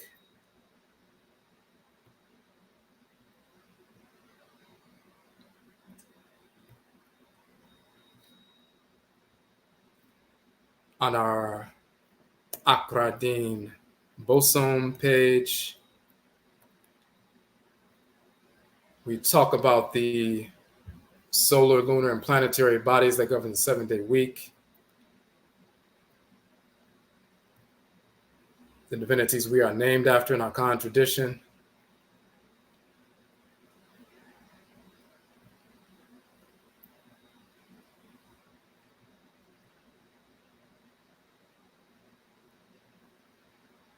And we show the solar, lunar, and planetary bodies that define the 7-day week. Their symbolism is shown in ancient Kemet, the Akan statuary, represented as these spirit forces, and also the 11 major body systems that they govern. So these 11 male and female divinities, they govern all natural cycles on Earth. They govern your 11 major body systems. Each day of the week is governed by one of these, male and female divinity. Well, male and female divinities govern each one of the days of the week. So you have male and female forces that govern the solar, lunar, and planetary bodies. So, but those same divinities govern your 11 major body systems that regulate order within your body. So if you're out of harmony, if there's a problem with the endocrine system or the reproductive system, the exocrine system, respiratory system, and so forth, there's medicine or plants or herbs, minerals, and so forth that you may need to take in to bring back order to these physical parts of the body and these systems, but also the divinities that govern these systems. You may be out of alignment spiritually with them. You need to get back in alignment with that divinity so you have an alignment with that part of the body, but also that aspect of your life and your interactions with other individuals that the divinity governs as well.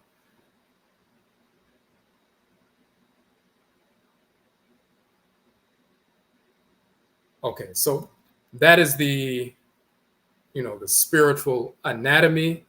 Now, if you have any questions, of course, you can post them in the chat room. We just have one more thing I want to show you. In fact, let's switch back out.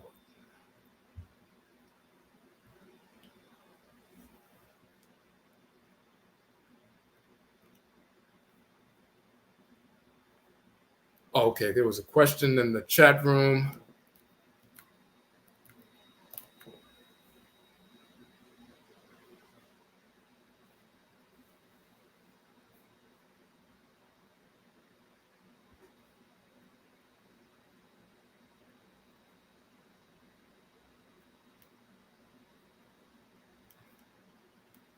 Question, do you have, hold on a second. Are you affiliated with the Temple of Nyame in DC? I know who they are. I'm familiar with them. I'm not affiliated with them. I don't have a personal relationship. I've met people who are part of the organization, so I know who the temple is, and I know it's Nana Kwabena. and so forth, but I'm not affiliated with them personally. Our organization is not affiliated with them also, but we do know who they are.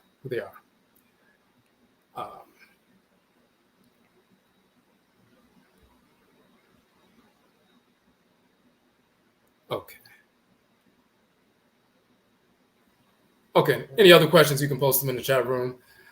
So through the process, we're talking about SUSUW is the term we use for meditation. And let me just show you why we utilize that terminology.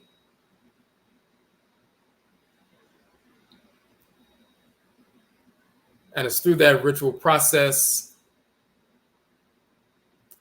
that we realign ourselves. And there are different forms of that. And let me just pull up.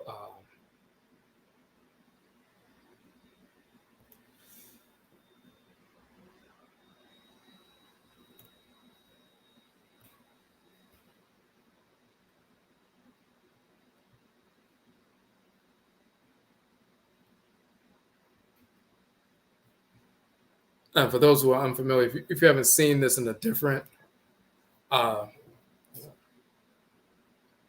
that we did, gone over this a couple of times. Let me pull this up.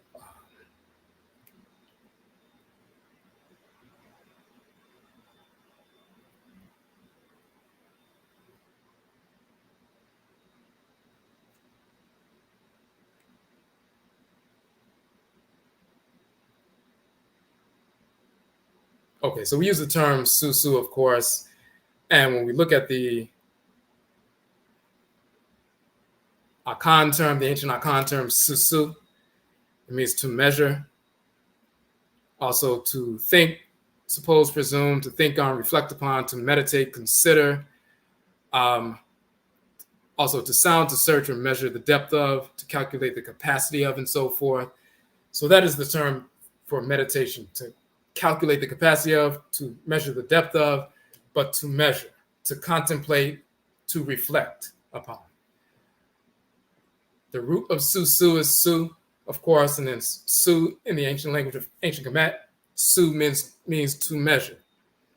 So when we talk about measurement, we're talking about measuring the depth of and the capacity of the spirit body and the different spiritual organs that make up the spirit body.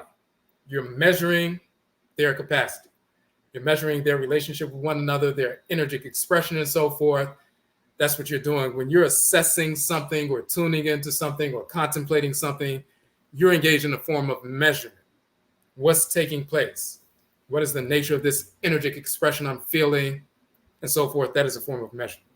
So,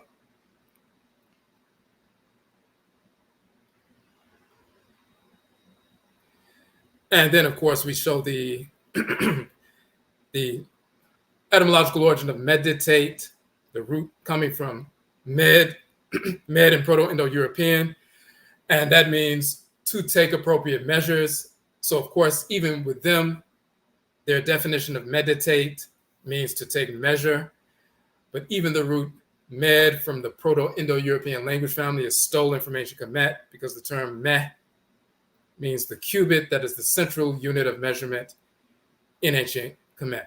Meh means to measure, that's taken from meh, from ancient Kemet. So SUSUW or meditation means to take measurement, to engage in measurement, contemplation, and so forth. When we engage that ritual process through ritual invocation of the Abosum, evocation of the Nubia, the ancestral spirits, and so forth, that is the means by which we are to realign ourselves when, disalignment takes place.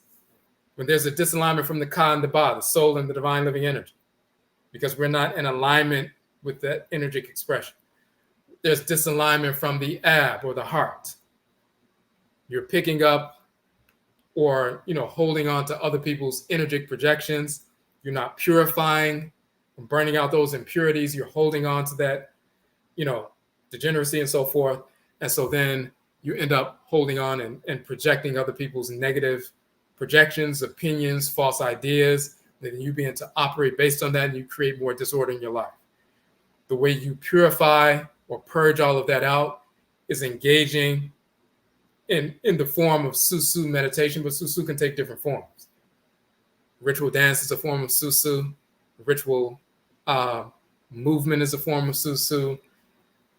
Ritual song is a form of SUSUW in the true sense. There are different forms of SUSUW, but also sitting, contemplation through the breath, meditation, that's another major form and direct form of SUSUW as we commonly see it as meditation.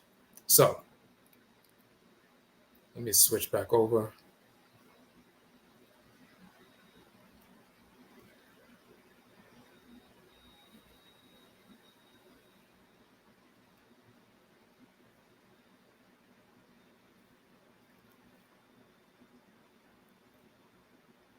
So we started talking about Het Heru, and we talked about her in her form of Min Minit, and we said that in that particular form, she's the elderess, the repository of wisdom, ancestral protocol, crystallizing and preserving the culture without profaning the culture and so forth.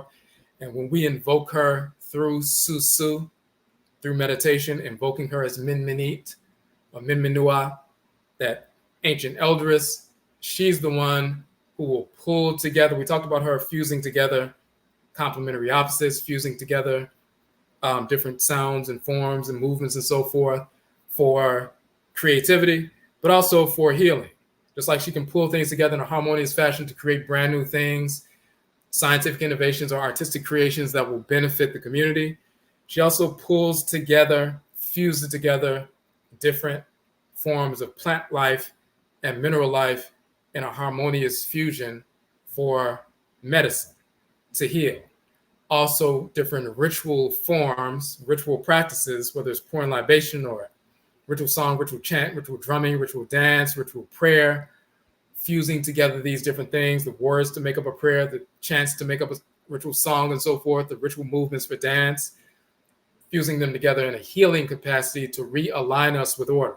So through SUSUW, when we invoke Min Minit, Het Heru in her form of Min Minit, engaging in ritual, meditation and so forth, SUSUW, she will help the realigning process as Min Minit, the repository for wisdom and protocol and restoring that pristine culture. That's her role in that capacity, in that healing capacity. All right, so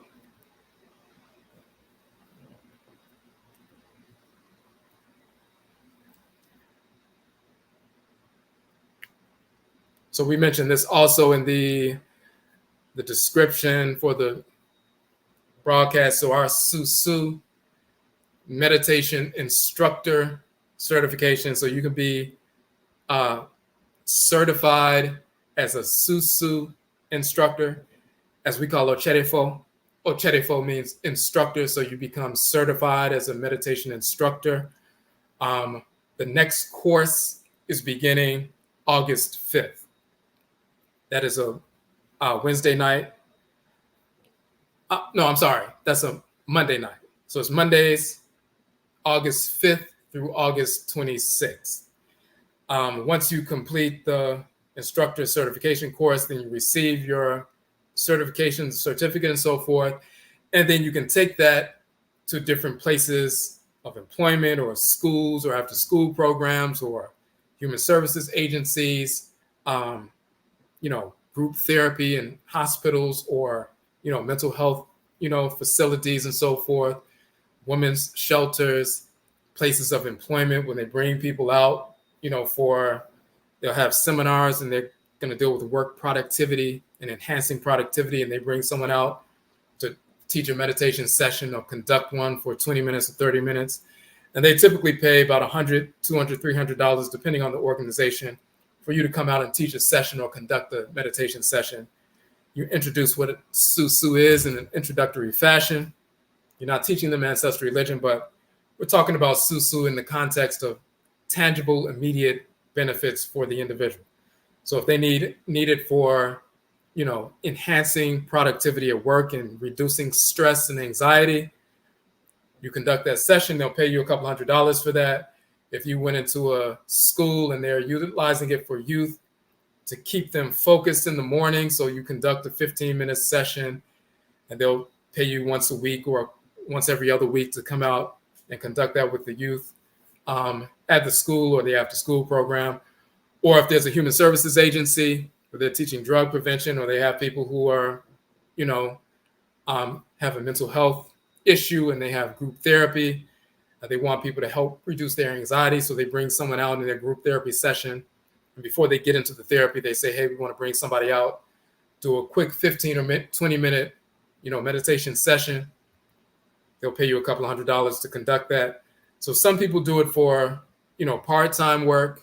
A couple of times a week, they'll go somewhere and conduct a session, or rent out a space for an hour, invite people to come out. They may pay you $10 or something for a meditation session for 40 minutes.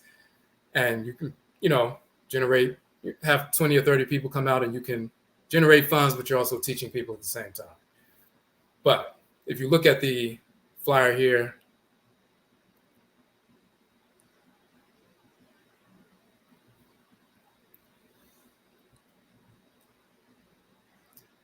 you'll see that it's become very prominent because of this quote unquote scientific benefits, which our people have always known about. They are just becoming aware of that and publishing on that.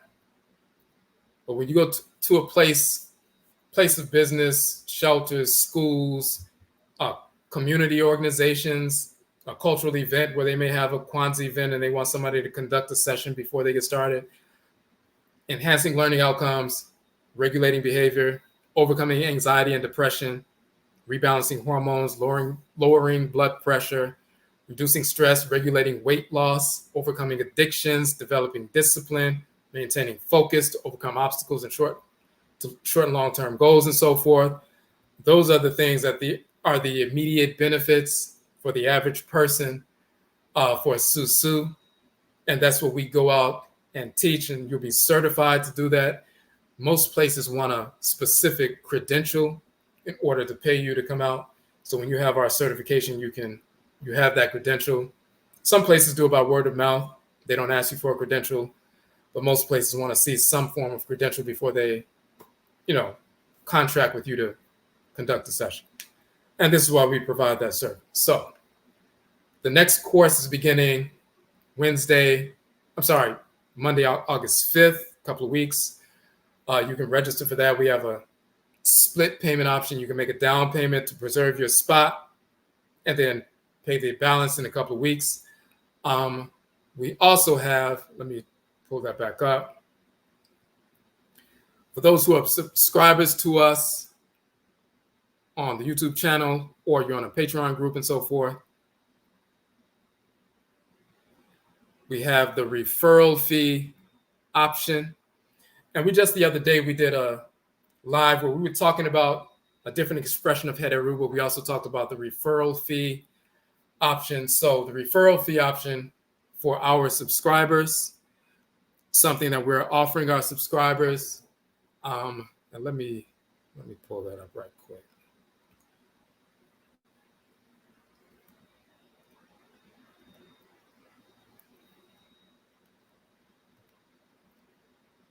This is the what we were showing the other night on the live. And of course, you can check that live out.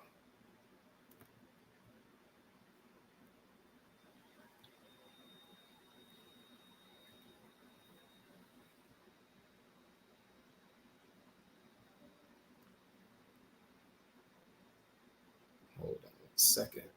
All right.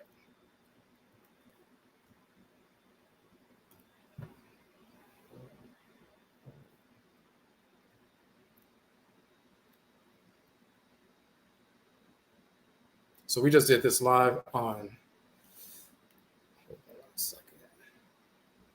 Friday night.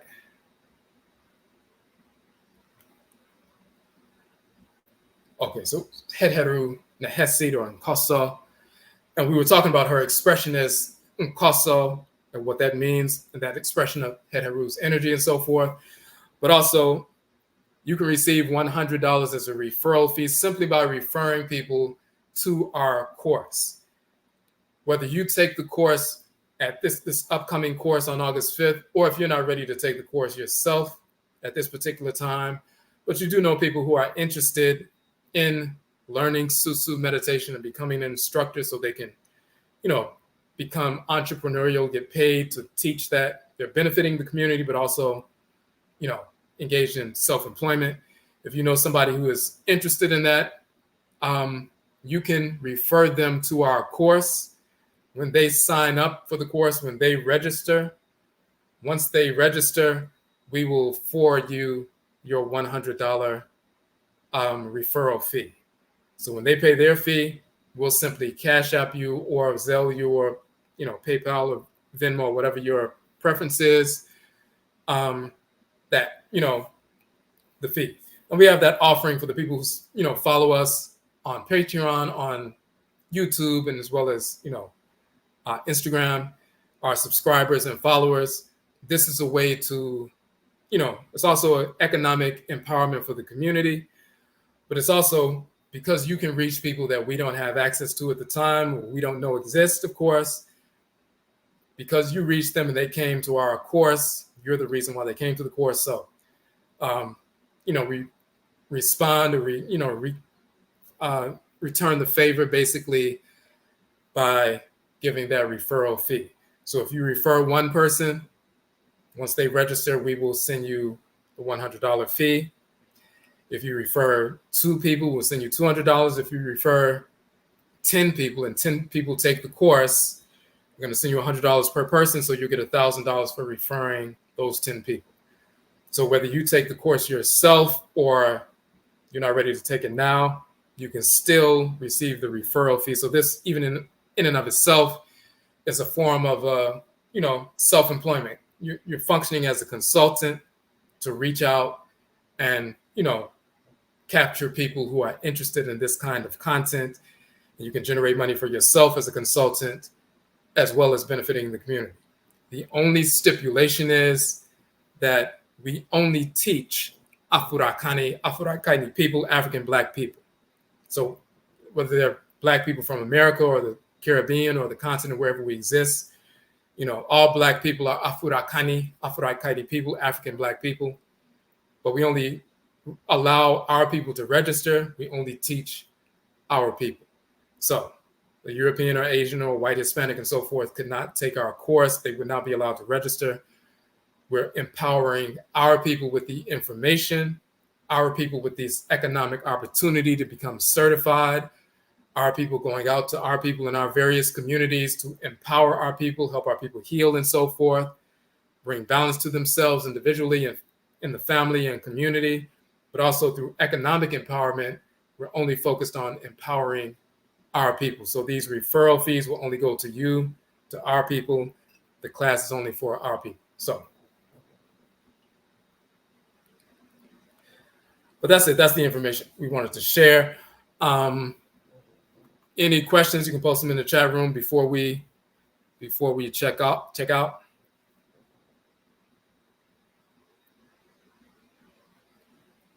Let me put the link in the chat room right quick. So the SUSUW link to the SUSUW page on the website. And all you have to do is just share the information, and people, when they see the trailer and the flyer and all of that, that's what's taking place. And it kind of, they get all the information, and it kind of sells itself in that sense because they get the detailed information. Okay. I wanted to take a moment to thank you for what you're doing and the wealth of information you share.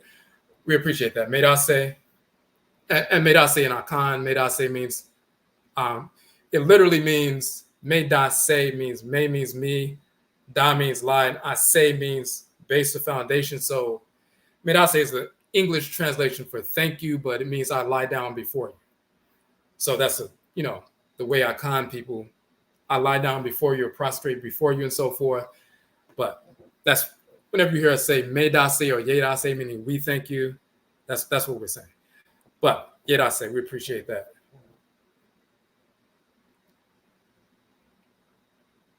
Okay. I want to make sure we don't have any more questions before we log off.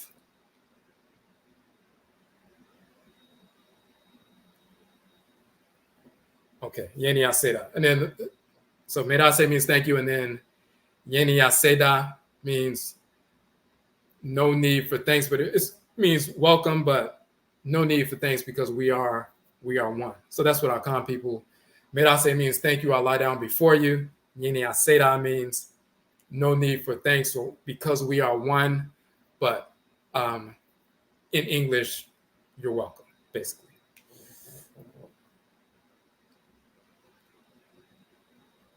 Okay. Question, is it accurate if I list the anatomy of the spirit in the form of a 7-step pyramid top to bottom? So you can list it basically in the context or form wherein the spiritual organs basically reside. So, give you an example.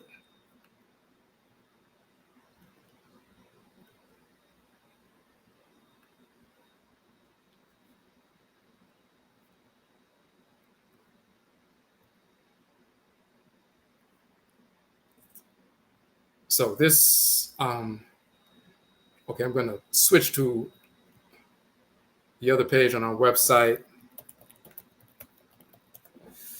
Okay, AKONGUASUA, that's our institution page on our website.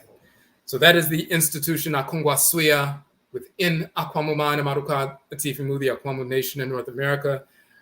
We have a number of courses that we have taught. Some of them are 4-week courses, some of them 6-week courses, some 7-week courses, a couple of 13-week courses. And when you go to the page, all of them are available as archives, so you can purchase the archive courses. Most of them are either $10 or $15. And when you scroll through, you will see the different flyers for the original flyers for the courses. That's a collage of all of them.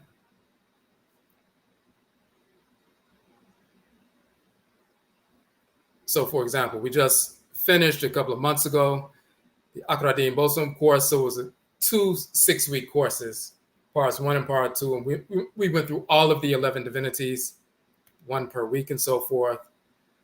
One course we did was Achinebois, the original sacred animal totems of the original zodiac.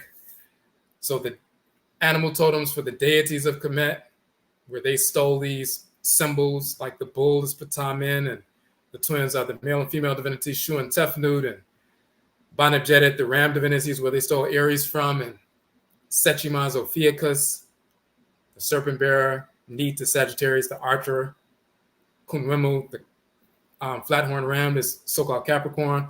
But we show the actual deities and their functions in creation, which is different from what you get from regular astrology.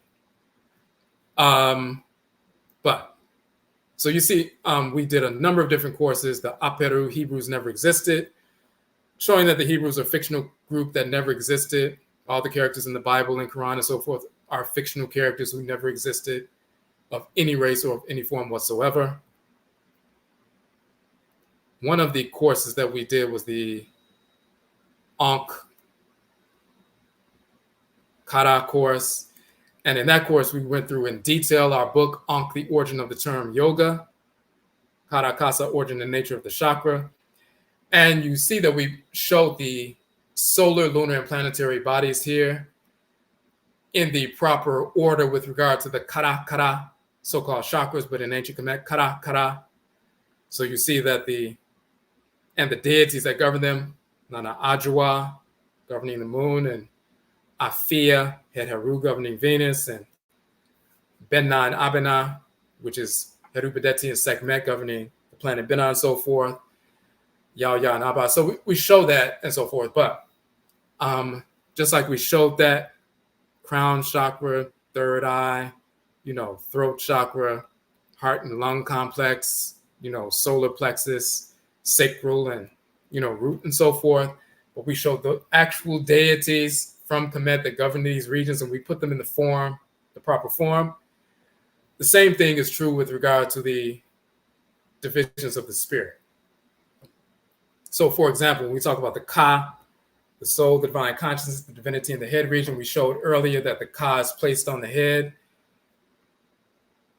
where the divinity Amemini is, and even the word for brain in Akan is Amemini. This planet is Amemini, so-called Saturn, but Amemini. The deity is Amemini on the male side and Ameminit or Minminit. Het Heru is Minminit on the female side and so forth.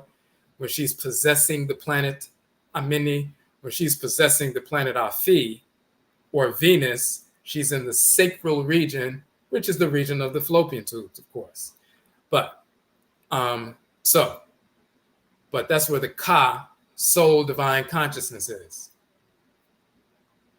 You have the solar disk. In ancient Kemet, the right eye is the eye of the sun, the eye of Ra, and the eye of Heru, and so forth. The illumination where you can see and all of that. This is where the third eye vision chakra is and so forth. Kara. So that is the Aakhu. For example, you'll see that the Hati, as well as the Ab, the heart and lung complex. You see the planet Yao, Ya, and Abba, Heru, Wachet, and Nekabet, and so forth. And we showed them earlier with Heru sitting in the center and the heart and lung complex and so forth. That's like the heart and lung complex. You have the Hati right here. You'll even have the Su or the essential nature here and so forth. So when you look at the, and we'll make a chart and then we'll post it on our site. But you're basically placing the different divisions of the spirit in the regions of the spirit body where they exist.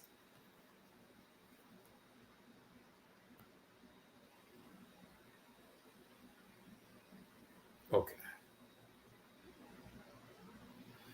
Are there any Abosom Risho or Ntoro that animate the asteroids, specifically Chiron, known as the wounded healer? So it wouldn't be the asteroids per se. You have, Asase Ya, just like she governs the barren earth and so forth. That energy would extend to those different rocky, entities that are moving through space and all of that. But when you look at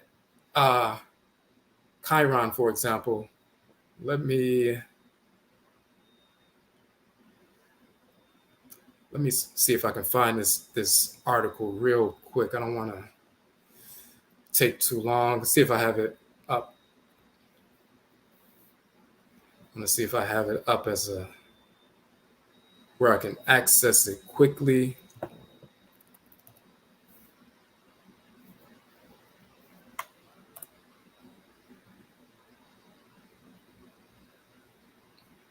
If not, let me see.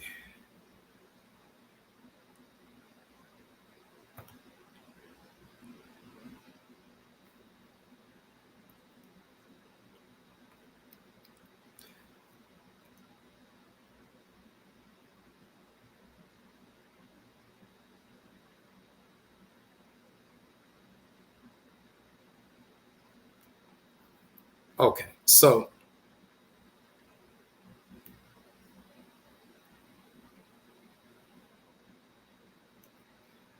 I'm gonna pull up, hold on a second, this PDF.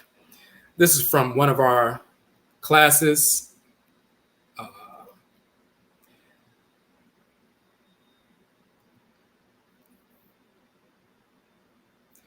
Okay, so one of the 40 online courses, and again, you can access the 40 online courses. Most of them are, the 6-week courses are like $15, the 4-week courses are $10. So you can access any one of those 40 courses at any time. You can purchase them online right there on the website. And you have access to the password and link, private link and password, unlimited access to these courses and so forth. So hold on a second.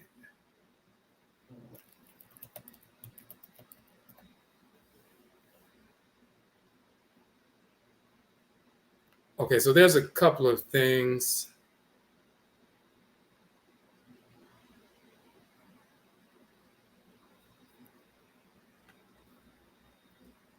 In this particular course, we were talking about the male deity Ma'a in relation to the female divinity Ma'at.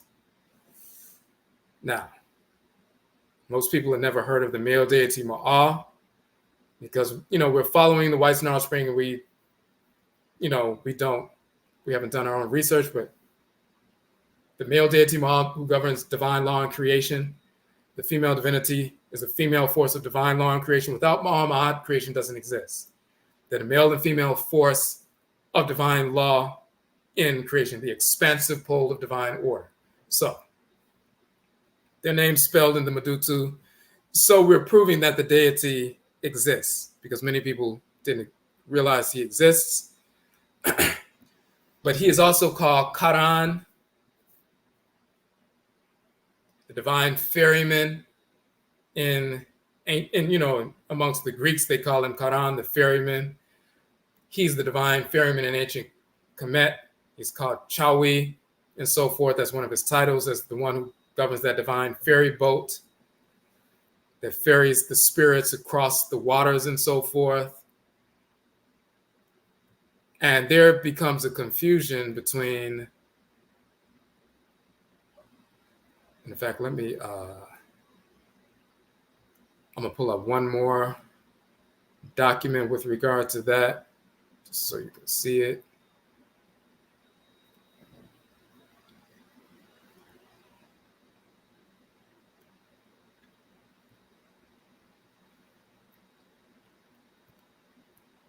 Okay.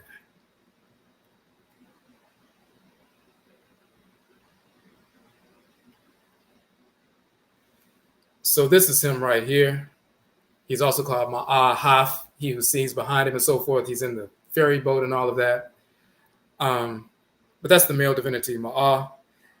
And there's a confusion, amongst, when the Greeks started corrupting our traditions, him is Chawi, as also Chara, became Charan or Karan and so forth. The divine ferryman who ferries you across the river Styx and so forth. When you transition, you have to pay him money to get to the other side of the spirit realm. They stole the whole thing from, ancient Kemet. And then they confused the two between Karan and Kairan and so forth. But they're stealing these deities and their functions from ancient Kemet. So this is one of those divinities.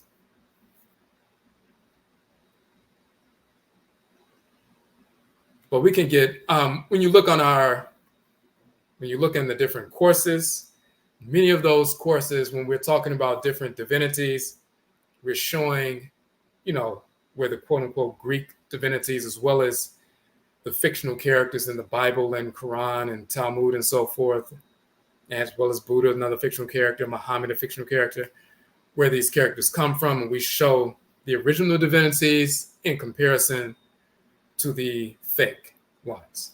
So looking through those courses, if there are different names of divinities that you're trying to see who's who, a number of them we've covered. Now, some of them we haven't gotten to yet, but some of them we have. So look through, and the ones that you're looking for, you'll probably find within. If not, just send us a message and we'll look and see if we've covered them or not. If we haven't, eventually we will. Like in the Achinebwa animal totems, sacred animal totems of the original zodiac, we cover a number of them. And of course, those are misrepresented in, Greece and Rome and so forth. So we show the original deities from Kemet and why they have certain attributes and so forth. So,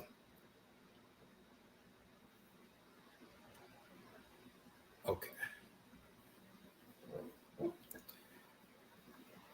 All right. All right, so if there are any other questions, if there are no other questions, we can go ahead and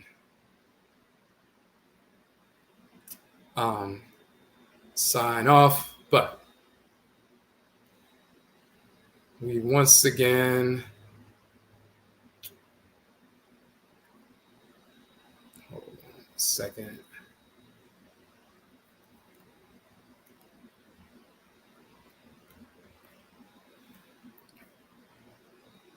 Okay, just want to go back to make sure we didn't miss that. All right. So again, when people go to the SUSUW page on our website, We have a trailer here, but there's another thing that we have on the site that I forgot to mention.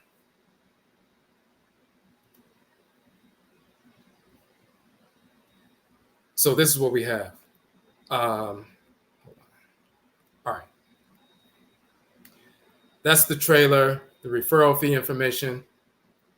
Of course, the flyers and the payment buttons right there to register for the course, payment options. But we also have a series of lives we've done on YouTube, many of them specifically dealing with different expressions of SUSUW meditation and its connotations and so forth, and ritual practices. For example, Merit Segert, the goddess of meditation and silence. She's the female divinity that governs the epiglottis. When you say ah and you cut off the air, that flap that covers the trachea and cuts off the air, but also protects the trachea. So when you're swallowing food, it doesn't go down the windpipe, it goes down the esophagus. It's a cobra-shaped flap that cuts off sound, so it establishes silence. That's her physical shrine in the body, but also spiritually, when you invoke that divinity, she silences the stream of thoughts that come into consciousness that distract you, so you can be pinpoint and focused, and you can go deeper into the spirit realm so you can access what you need to access. She also governs the gateway to the spirit realm for newly transitioned ancestresses and ancestors, to assist them, direct them on the right path to the pristine ancestral community, as opposed to being caught up by negative, discarnate, deceased spirits. So we talk about her, the goddess of silence. There is no silence and there is no meditation without Merit Segert. Many people are unaware of that. Effectuating male and female sacred balance through SUSUW, sacred forms and so forth. A number of different things that we talked about in that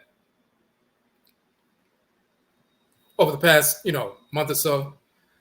So as you can see, a number of different lives that we've done. All of them are, of course, on the YouTube channel. But for people who are unaware, they're just logging in or just finding out about the course and so forth. When they go to that page and you say you refer them to the course and they want to take the course and they see the flyer and the trailer and so forth, excuse me, see the trailer. When they scroll down, they'll also get a sense of, the kind of information that we cover, as well as some more in-depth information that we don't share with the general, public. When we go teach a session at a school or, a place of employment, we're focused on assisting them, no different than someone teaching Pilates or yoga or something, learning how to engage in SUSUW meditation so they can calm themselves, so they can maintain their focus, so they can strengthen their attention span and lower anxiety, lessen stress, and be more pinpoint and focused and enhance learning outcomes, enhance productivity, those kinds of things.